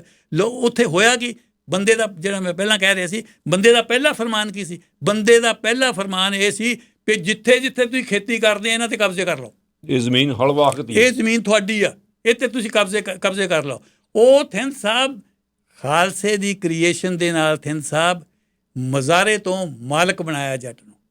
ਅੱਜ ਜਿਹੜਾ ਪੰਜਾਬ ਦਾ ਜਿਹੜਾ ਜੱਟ ਆ ਮਾਲਕ ਬਣੀ ਬੈਠਾ ਆ, ਇਹ ਮਜ਼ਾਰੇ ਤੋਂ ਜੱਟ ਖਾਲਸੇ ਦੀ ਕ੍ਰੀਏਸ਼ਨ ਤੋਂ ਸ਼ੁਰੂ ਹੋਇਆ ਜਾ ਕੇ, ਉੱਥੋਂ ਇਹ ਮੂਵਮੈਂਟ ਚੱਲੀ ਹੈ, ਤਾਂ ਇਹ ਬਣ ਕੇ ਬੈਠੇ ਆ ਜਾ ਕੇ। ਹੁਣ ਜ਼ਮੀਨਾਂ ਦੇ ਮਾਲਕ ਕਿਸੇ ਕੋਲ 2 ਏਕੜ 4 ਏਕੜ 10 ਏਕੜ ਜਾਂ ਪੰਜਾਬ ਦੇ ਵਿੱਚ ਹੈ ਨਹੀਂ ਜਗੀਰਦਾਰੀ, ਕਿਉਂ ਹੈ ਨਹੀਂ ਵੀ ਜਗੀਰਦਾਰੀ? ਉਹ ਬੰਦੇ ਦੇ ਬਾਅਦ ਖਤਮ ਹੋਈ ਆ ਉਹ। ਔਰ ਗੁਰੂ ਸਾਹਿਬ ਨੇ ਇਸੇ ਦਰਸ ਲਈ ਭੇਜਿਆ ਗਿਆ ਸੀ ਉੱਥੋਂ ਜਾ ਕੇ, ਤੁਸੀਂ ਜਿਸ ਜਾਂਦੇ ਆ। ਔਰ ਤੁਸੀਂ ਦੇਖੋ, ਜੇ ਧਰਮ ਦੇ ਯੁੱਧ ਹੁੰਦਾ ਤਾਂ ਫਿਰ ਬੰਦਾ ਜਾ ਕੇ ਕਨਵਰਸ਼ਨ ਕਰਾਉਣੀਆਂ ਸ਼ੁਰੂ ਕਰ ਦਿੰਦਾ। ਬੰਦਾ ਜਾ ਕੇ ਫਿਰ ਕਹੇ ਜ਼ਬਰਦਸਤੀ ਧਰਮ ਜਿਹੜਾ ਹੈਗਾ, ਬੰਦੇ ਨੇ ਜਿਹੜੇ ਮਾਰੇ ਆ, ਬੰਦੇ ਨੇ ਮਾਰੇ ਆ, ਬੰਦੇ ਬਹੁਤ ਮਾਰੇ ਆ ਬੰਦੇ। ਉਹਦੀ ਜਗੀਰਦਾਰੀ ਦੇ ਖਿਲਾਫ ਇਹ ਜਿਹੜਾ ਸੰਘਰਸ਼ ਸੀਗਾ, ਇਹ ਮੈਂ ਮੰਨਦਾ ਵੀ ਇਹ ਸ਼ਾਂਤਮਈ ਸੰਘਰਸ਼ ਨਹੀਂ ਹੈ, ਇਹ ਇੱਕ ਬਗਾਵਤ ਸੀ, ਇਹ ਇੱਕ ਇਨਕਲਾਬ ਸੀ ਜਿਹਨੇ ਇੱਕ ਸਿਸਟਮ ਨੂੰ ਬਦਲਿਆ, ਇੱਕ ਯੁੱਗ ਪਲਟਾਊ ਕੰਮ ਹੋਇਆ ਉਸ ਵੇਲੇ, ਇੱਕ ਯੁੱਗ ਬਦਲ ਗਿਆ। ਥਿੰਦ ਸਾਹਿਬ ਜਿਹੜਾ ਸੀ ਬਦਲ ਗਿਆ, ਜਾਂ ਇੱਦਾਂ ਮੈਂ ਕਹਿੰਦਾ ਪ੍ਰੋਸੈਸ ਸ਼ੁਰੂ ਹੋ ਗਿਆ, ਪ੍ਰੋਸੈਸ ਸ਼ੁਰੂ ਹੋ ਗਿਆ ਉਹਦੇ ਨਾਲ। ਚਲੋ ਤੁਸੀਂ ਇਹ ਤਾਂ ਬਹੁਤ ਚਾਨਣ ਕਰਤਾ ਬਈ ਇਸ ਦਾ ਜਿਹੜਾ ਗੁਰੂ ਸਾਹਿਬ ਦਾ ਸਿਰਜਣਾ ਕਰਨ ਦਾ ਖਾਲਸੇ ਦਾ ਮਕਸਦ ਇਹ ਵੀ ਸੀ ਕਿ ਸੋਸ਼ਲ ਜਸਟਿਸ ਅਤੇ ਮੁਜ਼ਾਰੇ ਸਿਸਟਮ ਦੇ ਖਿਲਾਫ ਜਗੀਰ ਜਿਹੜਾ ਰਾਜ ਪ੍ਰਬੰਧ ਸੀ ਉਹ ਖ਼ਤਮ ਕੀਤਾ ਜਾਏ। ਪਰ ਇਹਦਾ ਅਧਿਆਤਮਕ ਪੱਖ ਵੀ ਗੁਰੂ ਸਾਹਿਬ ਨੇ ਬਾਕਾਇਦਾ ਤੌਰ 'ਤੇ ਦੱਸਿਆ, ਉਦੋਂ ਤੋਂ ਅਸੀਂ ਇੱਕ ਪਾਸੇ ਨਹੀਂ ਹਟ ਸਕਦੇ। ਥਿੰਦ ਸਾਹਿਬ ਦੇਖੋ, ਤੁਸੀਂ ਜਿਹੜੇ ਗੁਰੂ ਸਾਹਿਬ ਦੀ ਮਲਟੀ ਫੇਸਡ ਪਰਸਨੈਲਿਟੀ ਸੀ, ਯੈਸ, ਉਹ ਇੱਦਾਂ ਨਹੀਂ ਸੀ ਵੀ ਇੱਕੋ ਹੀ ਚੀਜ਼ ਸੀ। ਟਨਲ ਵਿਜ਼ਨ ਨਹੀਂ ਸੀ। ਹੁਣ ਸੰਤ ਸਿਪਾਹੀ ਦਾ ਕਨਸੈਪਟ ਕੀ ਹੈ? ਸੰਤ ਕੀ ਹੈ? ਇਹ ਰਿਲੀਜੀਅਸ ਹੈ, ਇਹ ਸਪਿਰਿਚੁਅਲ ਹੈ, ਇਹ ਆਪੇ ਚੰਗਾ ਇਨਸਾਨ ਜਿਹੜਾ ਬਣਾਉਣ ਨਾਲ ਤੁਰਨ ਵਾਲੀ ਗੱਲ ਹੈਗੀ ਹੈ। ਦੇਖੋ, ਸਿੱਖੀਜ਼ਮ ਨੂੰ ਪ੍ਰਚਾਰ ਕਰਨ ਦੇ ਲਈ ਗੁਰਦੁਆਰਿਆਂ ਨੇ ਬਹੁਤ ਰੋਲ ਅਦਾ ਕੀਤਾ। ਗੁਰਦੁਆਰਿਆਂ ਦਾ ਮੇਜਰ ਰੋਲ ਆ ਸਿੱਖੀਜ਼ਮ ਨੂੰ ਦੁਨੀਆ ਦੇ ਵਿੱਚ ਖਿਲਾਰਨ ਦੇ ਵਿੱਚ। ਔਰ ਇਸ ਅੱਜ ਦੇ ਪ੍ਰੋਗਰਾਮ ਰਾਹੀਂ ਮੈਂ ਇਹ ਵੀ ਅਪੀਲ ਕਰਨਾ ਚਾਹੁੰਦਾ, ਜਿਹੜੇ ਗੁਰਦੁਆਰਿਆਂ ਦੇ ਪ੍ਰਬੰਧਕ ਹੈ ਉਹਨਾਂ ਨੂੰ ਇਹ ਕਿਹਾ ਵੀ ਉਹਨਾਂ ਦੀ ਮਲਟੀ ਫੇਸਡ ਪਰਸਨੈਲਿਟੀ ਦੇ ਉੱਤੇ ਜ਼ੋਰ ਦਿੱਤਾ ਜਾਵੇ। ਇਹ ਪੱਖ ਵੀ ਉਹਨਾਂ ਦੇ ਵਿੱਚ ਪਾਰਟ ਹੋਣਾ ਚਾਹੀਦਾ, ਕਿਉਂਕਿ ਗੁਰੂ ਸਾਹਿਬ ਦਾ ਪਾਰਟ ਸੀ ਲਾਈਫ ਦਾ ਇਹ। ਦੇਖੋ, ਲਿਟਰਰੀ ਪੱਖ ਉਹਨਾਂ ਦਾ ਆਪਣਾ ਸੀਗਾ, ਫਾਈਟਰ ਦਾ ਪੱਖ ਆਪਣਾ ਸੀਗਾ, ਸਪਿਰਿਚੁਅਲ ਪੱਖ ਆਪਣਾ ਸੀਗਾ, ਧਾਰਮਿਕ ਪੱਖ ਆਪਣਾ ਸੀ, ਸੈਕੂਲਰ ਪੱਖ ਆਪਣਾ ਸੀਗਾ, ਅਤੇ ਬੜੇ ਵੱਡੇ ਵਿਦਵਾਨਾਂ ਦਾ ਪੱਖ ਆਪਣਾ ਸੀਗਾ। ਦੇਖੋ ਥਿੰਦ ਸਾਹਿਬ 42 ਸਾਲ ਦੀ ਉਮਰ ਦੇ ਵਿੱਚ, ਕਿੰਨਾ ਕੰਮ ਕਰਦੇ, 42 ਸਾਲ ਦੀ ਉਮਰ ਵਿੱਚ ਕਿੰਨਾ ਸਟੋਰਮੀ ਕੈਰੀਅਰ ਸੀਗਾ ਜਾ ਕੇ। ਇੱਕ ਪਲ ਵੀ ਜਿਹਨੂੰ ਕਹਿੰਦੇ ਹੁੰਦੇ ਦਮ ਲੈਣ ਵਾਲੀ ਗੱਲ ਹੈ ਨਾ ਸੀ ਜਾ ਕੇ, 400 ਸਾਲ। ਪਰ ਉਹਨਾਂ ਫਿਰ 42 ਸਾਲਾਂ ਦੇ ਵਿੱਚ ਪੰਜਾਬ ਦੀ ਕਾਇਆਕਲਪ ਹੋਈ ਆ। ਪੰਜਾਬ ਫਿਰ ਬਦਲ ਗਿਆ। ਜਿਸ ਤਰ੍ਹਾਂ ਦਾ ਪੰਜਾਬ ਉਹਨਾਂ ਨੇ ਇਨਹੈਰਿਟ ਕੀਤਾ, ਤੇ ਜਿਸ ਤਰ੍ਹਾਂ ਦਾ ਪੰਜਾਬ ਉਹ ਛੱਡ ਕੇ ਗਏ। ਜਿਸ ਵੇਲੇ ਹੁਣ ਪਹਿਲਾਂ ਆਪਾਂ ਸ਼ੁਰੂ ਕੀਤਾ ਜਾ ਕੇ ਵੀ ਜਿਸ ਵੇਲੇ 1675 ਦੇ ਵਿੱਚ ਪੰਜਾਬ ਦੀ ਹਾਲਤ ਸੀਗੀ, ਪੰਜਾਬ ਦੀ 1675 ਦੇ ਵਿੱਚ ਜਿਹੜੇ ਮਜ਼ਾਰੇ ਸੀਗੇ ਪੰਜਾਬ ਦੇ, ਉਹ ਮਾਲਕ ਬਣ ਕੇ ਬਹਿ ਗਏ ਸੀ ਜਾ ਕੇ। ਔਰ ਹੁਣ ਤੱਕ ਮਾਲਕ ਬਣੇ ਬੈਠੇ ਆ ਜਾ ਕੇ। ਹੁਣ ਮਾਲਕ ਕਹਾਉਣੇ ਆ, ਆਪਣੇ ਹੁਣ ਮਜ਼ਾਰੇ ਨਹੀਂ ਕਹਾਉਂਦੇ। ਹੁਣ ਜਿੰਨੇ ਪੰਜਾਬ ਦੇ ਵਿੱਚ ਜੱਟ ਹੈਗੇ ਆ, ਇਹ ਆਪਣੇ ਆਪ ਨੂੰ ਮਾਲਕ, ਜ਼ਮੀਨਾਂ ਦੇ ਮਾਲਕ ਹੈ ਹੀ ਮਾਲਕ ਜਿਹੜੇ ਹੈ। ਸੋ ਇਹਦੇ ਨਾਲ ਮਲਟੀ ਫੇਸਡ ਪਰਸਨੈਲਿਟੀ ਦੇ ਨਾਲ ਨਾਲ ਜਿਹੜਾ ਸਪਿਰਿਚੁਅਲ ਪੱਖ ਇਗਨੋਰ ਨਹੀਂ ਉਹਨੇ ਕੀਤਾ ਜਾ ਕੇ। ਸਪਿਰਿਚੁਅਲ ਪੱਖ ਦੇ ਵਿੱਚ ਤਾਂ ਬੜਾ ਕੀਤਾ ਉਹਨੇ ਧਰਮ ਹੀ ਇਹਨੂੰ ਸਮਝਿਆ ਜਾ ਕੇ, ਜਿਹੜੀ ਹੈਗੀ ਇਹਨੂੰ ਲੋਕ ਸੇਵਾ ਧਰਮ ਦਾ ਕੀਤਾ, ਇਹਨੂੰ ਹੀ ਧਰਮ ਲੈ ਕੇ ਅੱਗੇ ਚੱਲਿਆ ਜਾ ਕੇ। ਅਤੇ ਉਹਦੇ ਨਾਲ ਨਾਲ ਇੱਕ ਮੈਂ ਜਿਹੜੀ ਗੱਲ ਕਹਿਣੀ ਚਾਹੁੰਦਾ ਸੀਗਾ, ਉਹ ਇਹ ਕਹਿਣੀ ਚਾਹੁੰਦਾ ਸੀ ਵੀ ਉਸ ਵੇਲੇ ਜਿਹੜਾ ਮੂਵਮੈਂਟ ਨੂੰ ਫਲਿੱਪ ਮਿਲੀ ਨਾ ਜੀ, ਮੂਵਮੈਂਟ ਜਿੱਦਾਂ ਗੁਰੂ ਸਾਹਿਬ ਨੂੰ ਮੈਦਾਨ ਤਿਆਰ ਕਰਨ ਦੇ ਵਿੱਚ ਸਹਾਇਤਾ ਹੋਈ।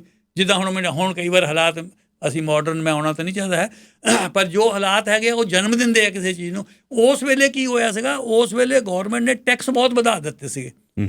ਉਸ ਵੇਲੇ ਇੱਕ ਤਾਂ ਟੈਕਸ ਜਿਹੜਾ ਸੀਗਾ ਔਰੰਗਜ਼ੇਬ ਨੇ ਜਜ਼ੀਆ ਫੇਰ ਸ਼ੁਰੂ ਕਰਤਾ, ਠੀਕ ਆ। ਜਜ਼ੀਆ ਹੁੰਦਾ ਸੀ ਜਿਹੜਾ ਨੌਨ ਮੁਸਲਮਾਨਾਂ 'ਤੇ। ਇੱਕ ਜ਼ਕਾਤ ਸੀ। ਹੁਣ ਇਹ ਜਿਹੜੀ ਜ਼ਕਾਤ ਹੈ ਜੀ, ਜ਼ਕਾਤ ਹਰ ਮੁਸਲਮਾਨ ਨੂੰ ਦੇਣੀ ਪੈਂਦੀ ਹੈ।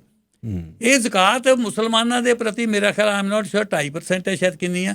ਪਰ ਇਹ ਜ਼ਕਾਤ ਜਿਹੜੀ ਹੈਗੀ ਜ਼ਬਰਦਸਤੀ ਨਹੀਂ ਹੈ। ਇਹ ਹੈਗੀ ਆ ਵੀ ਜਿਹੜਾ ਦਿਲ ਕਰਦਾ, ਜਿੱਦਾਂ ਹੁਣ ਸਿੱਖਾਂ ਵਿੱਚ ਦਸਵੰਧ ਆ, ਦਸਵੰਧ ਜ਼ਬਰਦਸਤੀ ਨਹੀਂ ਹੈ ਕਿ ਜਿਹੜਾ ਚਿੱਤ ਕਰਦਾ ਦੇਵੇ, ਪਰ ਉਹ ਸਪੋਜ਼ ਟੂ ਆ ਦੇਵੇ, ਦਸਵੰਧ ਦੇਵੇ ਜਾ ਕੇ। ਉਸ ਟਾਈਮ ਕੀ ਹੋ ਗਿਆ ਸੀਗਾ ਵੀ ਜ਼ਕਾਤ ਜ਼ਬਰਦਸਤੀ ਸ਼ੁਰੂ ਕਰ ਦਿੱਤੀ ਸੀ।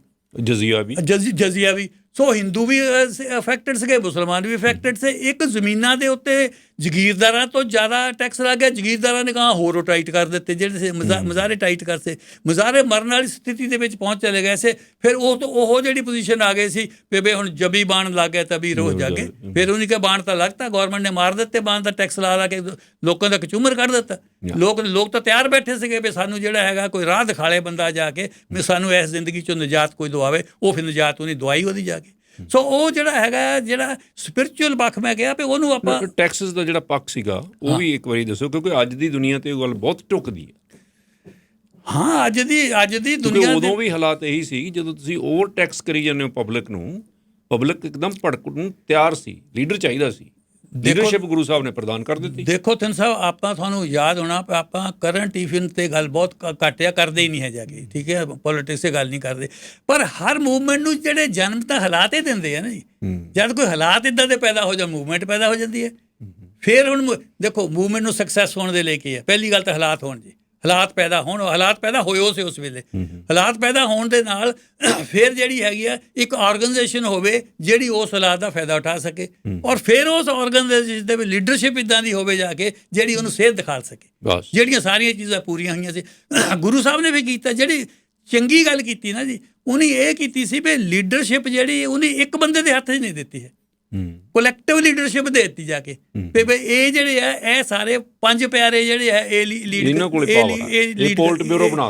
ਕਰੇ। ਕਿਸ ਵਾਰ ਇਹ ਬਣਾਤਾ ਜਾ ਕੇ ਤਾਂ ਕਿ ਉਹਨਾਂ ਨੂੰ ਇਸ ਗੱਲ ਦਾ ਵੀ ਅਹਿਸਾਸ ਸੀ ਵੀ ਇੱਕ ਬੰਦਾ ਜੇ ਇੱਧਰ ਕਰਾਹੇ ਕਰੂਹੇ ਪੈ ਗਿਆ ਤਾਂ ਫਿਰ ਜਿਹੜੀ ਹੈਗੀ ਮੂਵਮੈਂਟ ਤਾਂ ਖਰਾਬ ਹੋ ਜੂਗੀ। ਇਹ ਪੰਜ ਜਿਹੜੇ ਹੈਗੇ ਆ, ਪੰਜ ਆਪਣਾ ਸਾਂਝਾ ਫੈਸਲਾ ਕਰਕੇ ਜਿਹੜੀ ਮੂਵਮੈਂਟ ਅੱਗੇ ਚਲਾਉਣ ਜਾ ਕੇ। ਸੋ ਥਿੰਨ ਸਾਹਿਬ ਇਹ ਡੈਮੋਕ੍ਰੈਟਿਕ ਇਸ਼ੂ ਵੀ ਸੀ, ਡੈਮੋਕ੍ਰੈਟਿਕ ਸੀ, ਇੰਨਾ ਡੈਮੋਕ੍ਰੈਟਿਕ। ਥਿੰਨ ਸਾਹਿਬ ਮੈਂ ਤਾਂ ਕਈ ਵਾਰ ਸੋਚਦਾ ਹੁੰਦਾ ਵੀ ਇਹ ਸਿੱਖ ਰਿਲੀਜਨ ਇੰਨਾ ਯੂਨੀਕ ਰਿਲੀਜਨ ਆ, ਇੰਨਾ ਯੂਨੀਕ ਰਿਲੀਜਨ ਹੈ ਜਿਹਦਾ ਗੁਰੂ ਇਹ ਕਹਿ ਰਿਹਾ ਵੀ ਲੋਕਾਂ ਨੂੰ ਕਹਿ ਰਿਹਾ ਮੈਂ ਤੁਹਾਤੋਂ ਹੇਠਾਂ ਆ, ਤੁਸੀਂ ਮੇਰੇ ਤੋਂ ਉੱਪਰ ਆ। ਦੁਨੀਆ ਦੇ ਵਿੱਚ ਜਿੱਥੇ ਤੱਕ ਮੇਰੀ ਨੌਲੇਜ ਹੈ ਅੱਜ ਤੱਕ ਕੋਈ ਰਿਲੀਜੀਅਸ ਲੀਡਰ ਇੱਦਾਂ ਦਾ ਨਹੀਂ ਹੋਇਆ ਜਿਹਨੇ ਲੋਕਾਂ ਨੂੰ ਕਿਹਾ ਵੀ ਤੁਸੀਂ 21 ਵਿਸਵੇ ਆ ਤਾਂ ਮੈਂ 20 ਵਿਸਵੇ ਆ, ਤੁਸੀਂ ਮੇਰੇ ਤੋਂ ਉੱਪਰ ਆ। ਸੋ ਇਹ ਸਾਰੀ ਦੁਨੀਆ ਦਾ ਇਤਿਹਾਸ ਦੇਖ ਲਓ। ਦੇਖੋ ਮੈਂ ਇਤਿਹਾਸ ਤੇ ਇਹ ਨਹੀਂ ਕਹਿੰਦਾ ਮੈਂ ਬਹੁਤ ਪੜ੍ਹਿਆ, ਪਰ ਜਿੰਨਾ ਕਿ ਮੈਂ ਪੜ੍ਹਿਆ ਜਾ ਕੇ ਮੈਨੂੰ ਨਹੀਂ ਅੱਜ ਤੱਕ ਕੋਈ ਧਾਰਮਿਕ ਲੀਡਰ ਇੱਦਾਂ ਦਾ ਮਿਲਿਆ ਜਿਹੜਾ ਲੋਕਾਂ ਨੂੰ ਕਹਿੰਦਾ ਹੋਵੇ ਵੀ ਤੁਸੀਂ ਮੇਰੇ ਤੋਂ ਉੱਪਰ ਆ, ਮੈਂ ਤੁਹਾਤੋਂ ਹੇਠਾਂ ਜਾ ਕੇ। ਪਾਵਰ ਤੁਹਾਡੇ ਕੋਲ ਆ, ਪਾਵਰ ਮੇਰੇ ਕੋਲ ਨਹੀਂ ਹੈ ਜਾ ਕੇ। ਤਾਂ ਤੁਹਾਨੂੰ ਜਿਹੜਾ ਲੀਡ ਕਰੂਗਾ, ਮੈਂ ਲੀਡ ਨਹੀਂ ਕਰਨਾ, ਇਹ ਪੰਜ ਪਿਆਰੇ ਲੀਡ ਕਰੂਗੇ। ਔਰ ਇਹ ਜਿਹੜੇ ਪੰਜ ਪਿਆਰੇ ਜੇ ਮੈਨੂੰ ਵੀ ਹੁਕਮ ਦਊਗੇ ਤਾਂ ਮੈਨੂੰ ਵੀ ਮੰਨਣਾ ਪੈਣਾ ਹੁਕਮ, ਮੈਂ ਇਹਨਾਂ ਤੋਂ ਹੇਠਾਂ ਆ। ਇਹ ਰੀਅਲ ਡੈਮੋਕ੍ਰੇਸੀ ਆ। ਇਹ ਤਾਂ ਥਿੰਨ ਸਾਹਿਬ ਉਹ ਤਾਂ ਮੈਂ ਕਈ ਵਾਰ ਸੋਚਦਾ ਹਾਂ ਨਾ, ਇਹੋ ਜਿਹਾ ਮਹਾਨ ਆਦਮੀ ਹੋਏ ਆ ਜਾ ਕੇ ਜਿਹਨੇ ਜਾ ਕੇ ਦੁਨੀਆ ਨੂੰ ਹਿਲਾ ਕੇ ਬੜੇ ਛੋਟੇ ਲੈਵਲ 'ਤੇ ਹੋ ਸਕਦਾ ਬਾਅਦ ਦੇ ਵਿੱਚ ਉਹ ਕੁਛ ਨਾ ਹੋਇਆ ਹੋਵੇ ਜੋ ਜਿੱਦਾਂ ਉਹ ਨਹੀਂ ਹੋਇਆ, ਪਰ ਜਿੱਦਾਂ ਉਹਨੇ ਖੜੀ ਕੀਤੀ ਮੂਵਮੈਂਟ ਇਹ ਤਾਂ ਫੈਲਣ ਵਾਲੀ ਸੀ। ਹੌਲੀ ਹੌਲੀ ਫੈਲ ਤਾਂ ਗਈ ਦੁਨੀਆ ਦੇ ਵਿੱਚ, ਹੌਲੀ ਹੌਲੀ ਸਾਰੀ ਸਿਸਟਮ ਤਾਂ ਦੇਖੋ ਜਿਹੜਾ ਹੈਗਾ ਫਿਊਡਲਿਜ਼ਮ ਹੌਲੀ ਹੌਲੀ ਨਿਕਲਣ ਲੱਗ ਪਿਆ, ਖਤਮ ਹੋ ਗਿਆ, ਨਵਾਂ ਸਿਸਟਮ ਆ ਰਿਹਾ ਜਾ ਕੇ। ਸੋ ਪੰਜਾਬ ਦੇ ਵਿੱਚ ਜਿਹੜੀ ਹੈਗੀ ਆ, ਇਹ ਪੰਜਾਬ ਦੇ ਵਿੱਚ ਤਾਂ ਜੇ ਥੋੜ੍ਹੀ ਬਹੁਤ ਜਗੀਰਦਾਰੀ ਹੋਈ ਹੈ ਇਹ ਤਾਂ ਬਾਅਦ ਦੇ ਵਿੱਚ ਜਾ ਕੇ ਸ਼ੁਰੂ ਹੋਇਆ, ਜਿਸ ਵੇਲੇ ਮਹਾਰਾਜਾ ਰਣਜੀਤ ਸਿੰਘ ਨੇ ਵੀ ਜਗੀਰਾਂ ਦੇਣੀਆਂ ਸ਼ੁਰੂ ਕੀਤੀਆਂ, ਉਸ ਵੇਲੇ ਜਾ ਕੇ ਸ਼ੁਰੂ ਹੋਇਆ। ਨਹੀਂ ਇੱਥੇ ਜਗੀਰਦਾਰੀ ਤਾਂ ਸਿਸਟਮ ਉਸ ਵੇਲੇ ਜਿਸ ਵੇਲੇ ਸਿੱਖ ਸਟਰਗਲ ਫॉर ਇੰਡੀਪੈਂਡੈਂਸ ਚੱਲੀ ਹੈ, ਜੇ ਹੁਣ ਬੰਦੇ ਬਹਾਦਰ ਨੇ 1708 ਤੋਂ ਲੈ ਕੇ 1716 ਤੱਕ ਸਾਰੇ ਪੰਜਾਬ ਦੇ ਜਗੀਰਦਾਰ ਖਤਮ ਹੋ ਗਏ ਸੀ। ਸਾਰੀ ਜ਼ਮੀਨ ਜਿਹੜੀ ਸੀ ਪੰਜਾਬ ਦੀ ਜ਼ਮੀਨ ਸਾਰੀ ਹਲਵਾ ਦੇ ਸਾਰੇ ਮਜ਼ਾਰਿਆਂ ਦੇ ਕੋਲ, ਮਜ਼ਾਰੇ ਰਹੇ ਨਹੀਂ ਸੀ, ਜ਼ਮੀਨਾਂ ਦੇ ਮਾਲਕ ਬਣ ਗਏ ਸੀ 8 ਸਾਲਾਂ ਦੇ ਵਿੱਚ।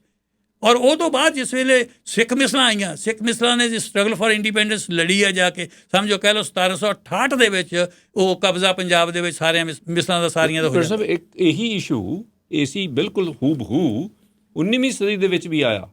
ਫਿਰ ਵੀ ਇਹ ਆਵਾਜ਼ ਉੱਠੀ ਉਸ ਵੇਲੇ ਵੀ, ਕੁਛ ਸਿਆਸੀ ਪਾਰਟੀਆਂ ਨੇ ਉਠਾਈ ਕਿ ਜਿਹੜਾ ਜ਼ਮੀਨ ਹੈ ਉਹ ਹਲ ਵਾਹਕ ਦੀ ਆ, ਉਹੀ ਮਾਲਕ ਆ ਉਹਦਾ, ਜਿਹੜਾ ਜ਼ਮੀਨ ਹਲ ਵਾਹਕ ਦੀ ਹਲਵਾਹਕ। ਹੁਣ ਤੱਕ ਇਹੀ ਚੱਲਦਾ ਜੀ, ਹੁਣ ਤੱਕ ਇਹੀ ਚੱਲਦਾ, ਕਿਉਂਕਿ ਜਿਹੜਾ ਦੇਖੋ ਜਿਹੜੀਆਂ ਦੂਜੀਆਂ ਫੋਰਸਿਸ ਆ, ਉਲਟ ਫੋਰਸਿਸ ਆ, ਉਹ ਗਾਹੇ ਬਗਾਹੇ ਸਿਰ ਚੱਕਦੀਆਂ ਰਹੀਆਂ, ਚਾਹੇ ਇੱਕ ਵਾਰ ਤਾਂ ਉਹ ਨੱਪ ਦਿੱਤੀਆਂ ਜਾ ਕੇ। ਫਿਰ ਜਿਹੜੀ ਤੁਸੀਂ ਦੇਖੋ ਸਿੱਖ ਮੂਵਮੈਂਟ ਚੱਲੀ ਆ, ਉਹਦੇ ਬਾਅਦ ਦੇ ਵਿੱਚ ਮਿਸਲਾਂ ਦੇ ਟਾਈਮ ਦੇ ਵਿੱਚ ਇਹ ਆਪਣੇ ਜੱਸਾ ਸਿੰਘ ਆਹਲੂਵਾਲੀਆ ਤੋਂ ਲੈ ਕੇ ਅੱਗੇ ਤੱਕ ਇਹ ਸਾਰੀ ਉਹਨਾਂ ਸਿਧਾਂਤਾਂ 'ਤੇ ਚੱਲੀ ਹੈ ਕਿ ਨਹੀਂ ਬਈ ਸਾਰੀਆਂ ਮਿਸਲਾਂ ਇਕੱਠੀਆਂ ਹੋ ਜਾਓ, ਇੱਥੇ ਬੈਠ ਕੇ ਸਰਬੱਤ ਖਾਲਸਾ ਕਰੋ, ਸਰਬੱਤ ਖਾਲਸੇ ਦਾ ਜਿਹੜਾ ਫੈਸਲਾ ਹੋਊਗਾ ਗੁਰਮਤਾ ਕਰੋ, ਗੁਰਮਤੇ ਦੇ ਰਾਹੀਂ ਫੈਸਲਾ ਕਰੋ ਜਾ ਕੇ।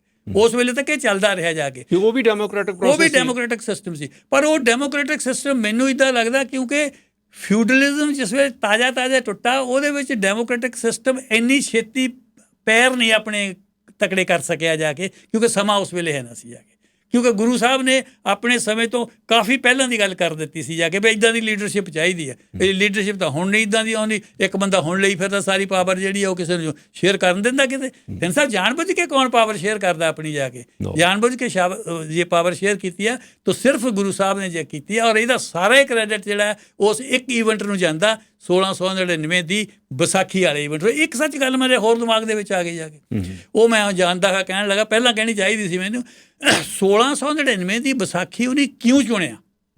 ਇਹਦੇ ਤੇ ਵੀ ਸਿੱਖ ਵਿਦਵਾਨ ਆਪਣੇ ਜਿਹੜੇ ਹੈਗੇ ਆ ਇਹਦੇ ਤੇ ਖੋਜ ਕਰਨ, ਕਿਉਂਕਿ ਜਿਹੜੀ ਕਿਤਾਬ ਲਿਖੀ ਆ ਕਰਮ ਸਿੰਘ ਹਿਸਟੋਰੀਅਨ ਨੇ ਕੱਤਕ ਕੇ ਵਿਸਾਖ, ਉਹਦੇ ਵਿੱਚ ਉਹਨੇ ਸਾਬਤ ਕਰ ਦਿੱਤਾ ਕਿ ਗੁਰੂ ਨਾਨਕ ਦੇਵ ਜੀ ਦਾ ਜਨਮ ਵਿਸਾਖ 'ਚ ਹੋਇਆ ਸੀ। ਸੋ ਹੋ ਸਕਦਾ ਪੋਸੀਬਿਲਿਟੀ ਆ ਵੀ ਖਾਲਸੇ ਦੀ ਕ੍ਰੀਏਸ਼ਨ ਉਹ ਉਸੇ ਦਿਨ ਕਰਨੀ ਚਾਹੁੰਦੇ ਹੋਣ ਜਿਸ ਦਿਨ ਗੁਰੂ ਨਾਨਕ ਦੇਵ ਜੀ ਦਾ ਜਨਮ ਹੋਇਆ। ਇੱਧਰ ਵੀ ਸਿੱਖ ਵਿਦਵਾਨਾਂ ਨੂੰ ਮੇਰੀ ਬੇਨਤੀ ਆ ਵੀ ਇੱਧਰ ਧਿਆਨ ਦੇਣ, ਇੱਧਰ ਰਿਸਰਚ ਕਰਕੇ ਇਹਦੇ ਬਾਰੇ ਰਿਸਰਚ, ਔਰ ਫਿਊਡਲਿਜ਼ਮ ਦਾ ਜਿਹੜਾ ਪਤਨ ਪੰਜਾਬ ਦੇ ਵਿੱਚ ਹੋਇਆ ਔਰ ਉਹਦੇ ਵਿੱਚ ਜਿਹੜੀ ਖਾਲਸੇ ਦੀ ਕ੍ਰੀਏਸ਼ਨ ਹੈ ਇਹਦਾ ਕੀ ਰੋਲ ਆ, ਇਹਦੇ ਵਿੱਚ ਹੋਰ ਕੰਮ ਕਰਨ ਜਾ ਕੇ ਲੋਕਾਂ ਨੂੰ ਪਤਾ ਲੱਗੇ ਵੀ ਰੀਅਲ ਮਾਇਨਿਆਂ ਦੇ ਵਿੱਚ ਜਿਹੜੇ ਹੈਗਾ ਆ ਮੁਜ਼ਾਹਰਾ ਪ੍ਰਥਾ ਨੂੰ ਖਤਮ ਕਰਨ ਵਾਲਾ ਕੌਣ ਆ ਪੰਜਾਬ ਦੇ ਵਿੱਚ, ਉਹਦਾ ਮੋਹਰੇ ਅੱਗੇ ਤਾਂ ਆਵੇ ਹੋ ਜਾ ਕੇ। ਪਰ ਸਰ ਬਹੁਤ ਬਹੁਤ ਮਿਹਰਬਾਨੀ, ਥੈਂਕ ਯੂ, ਸ਼ੁਕਰੀਆ।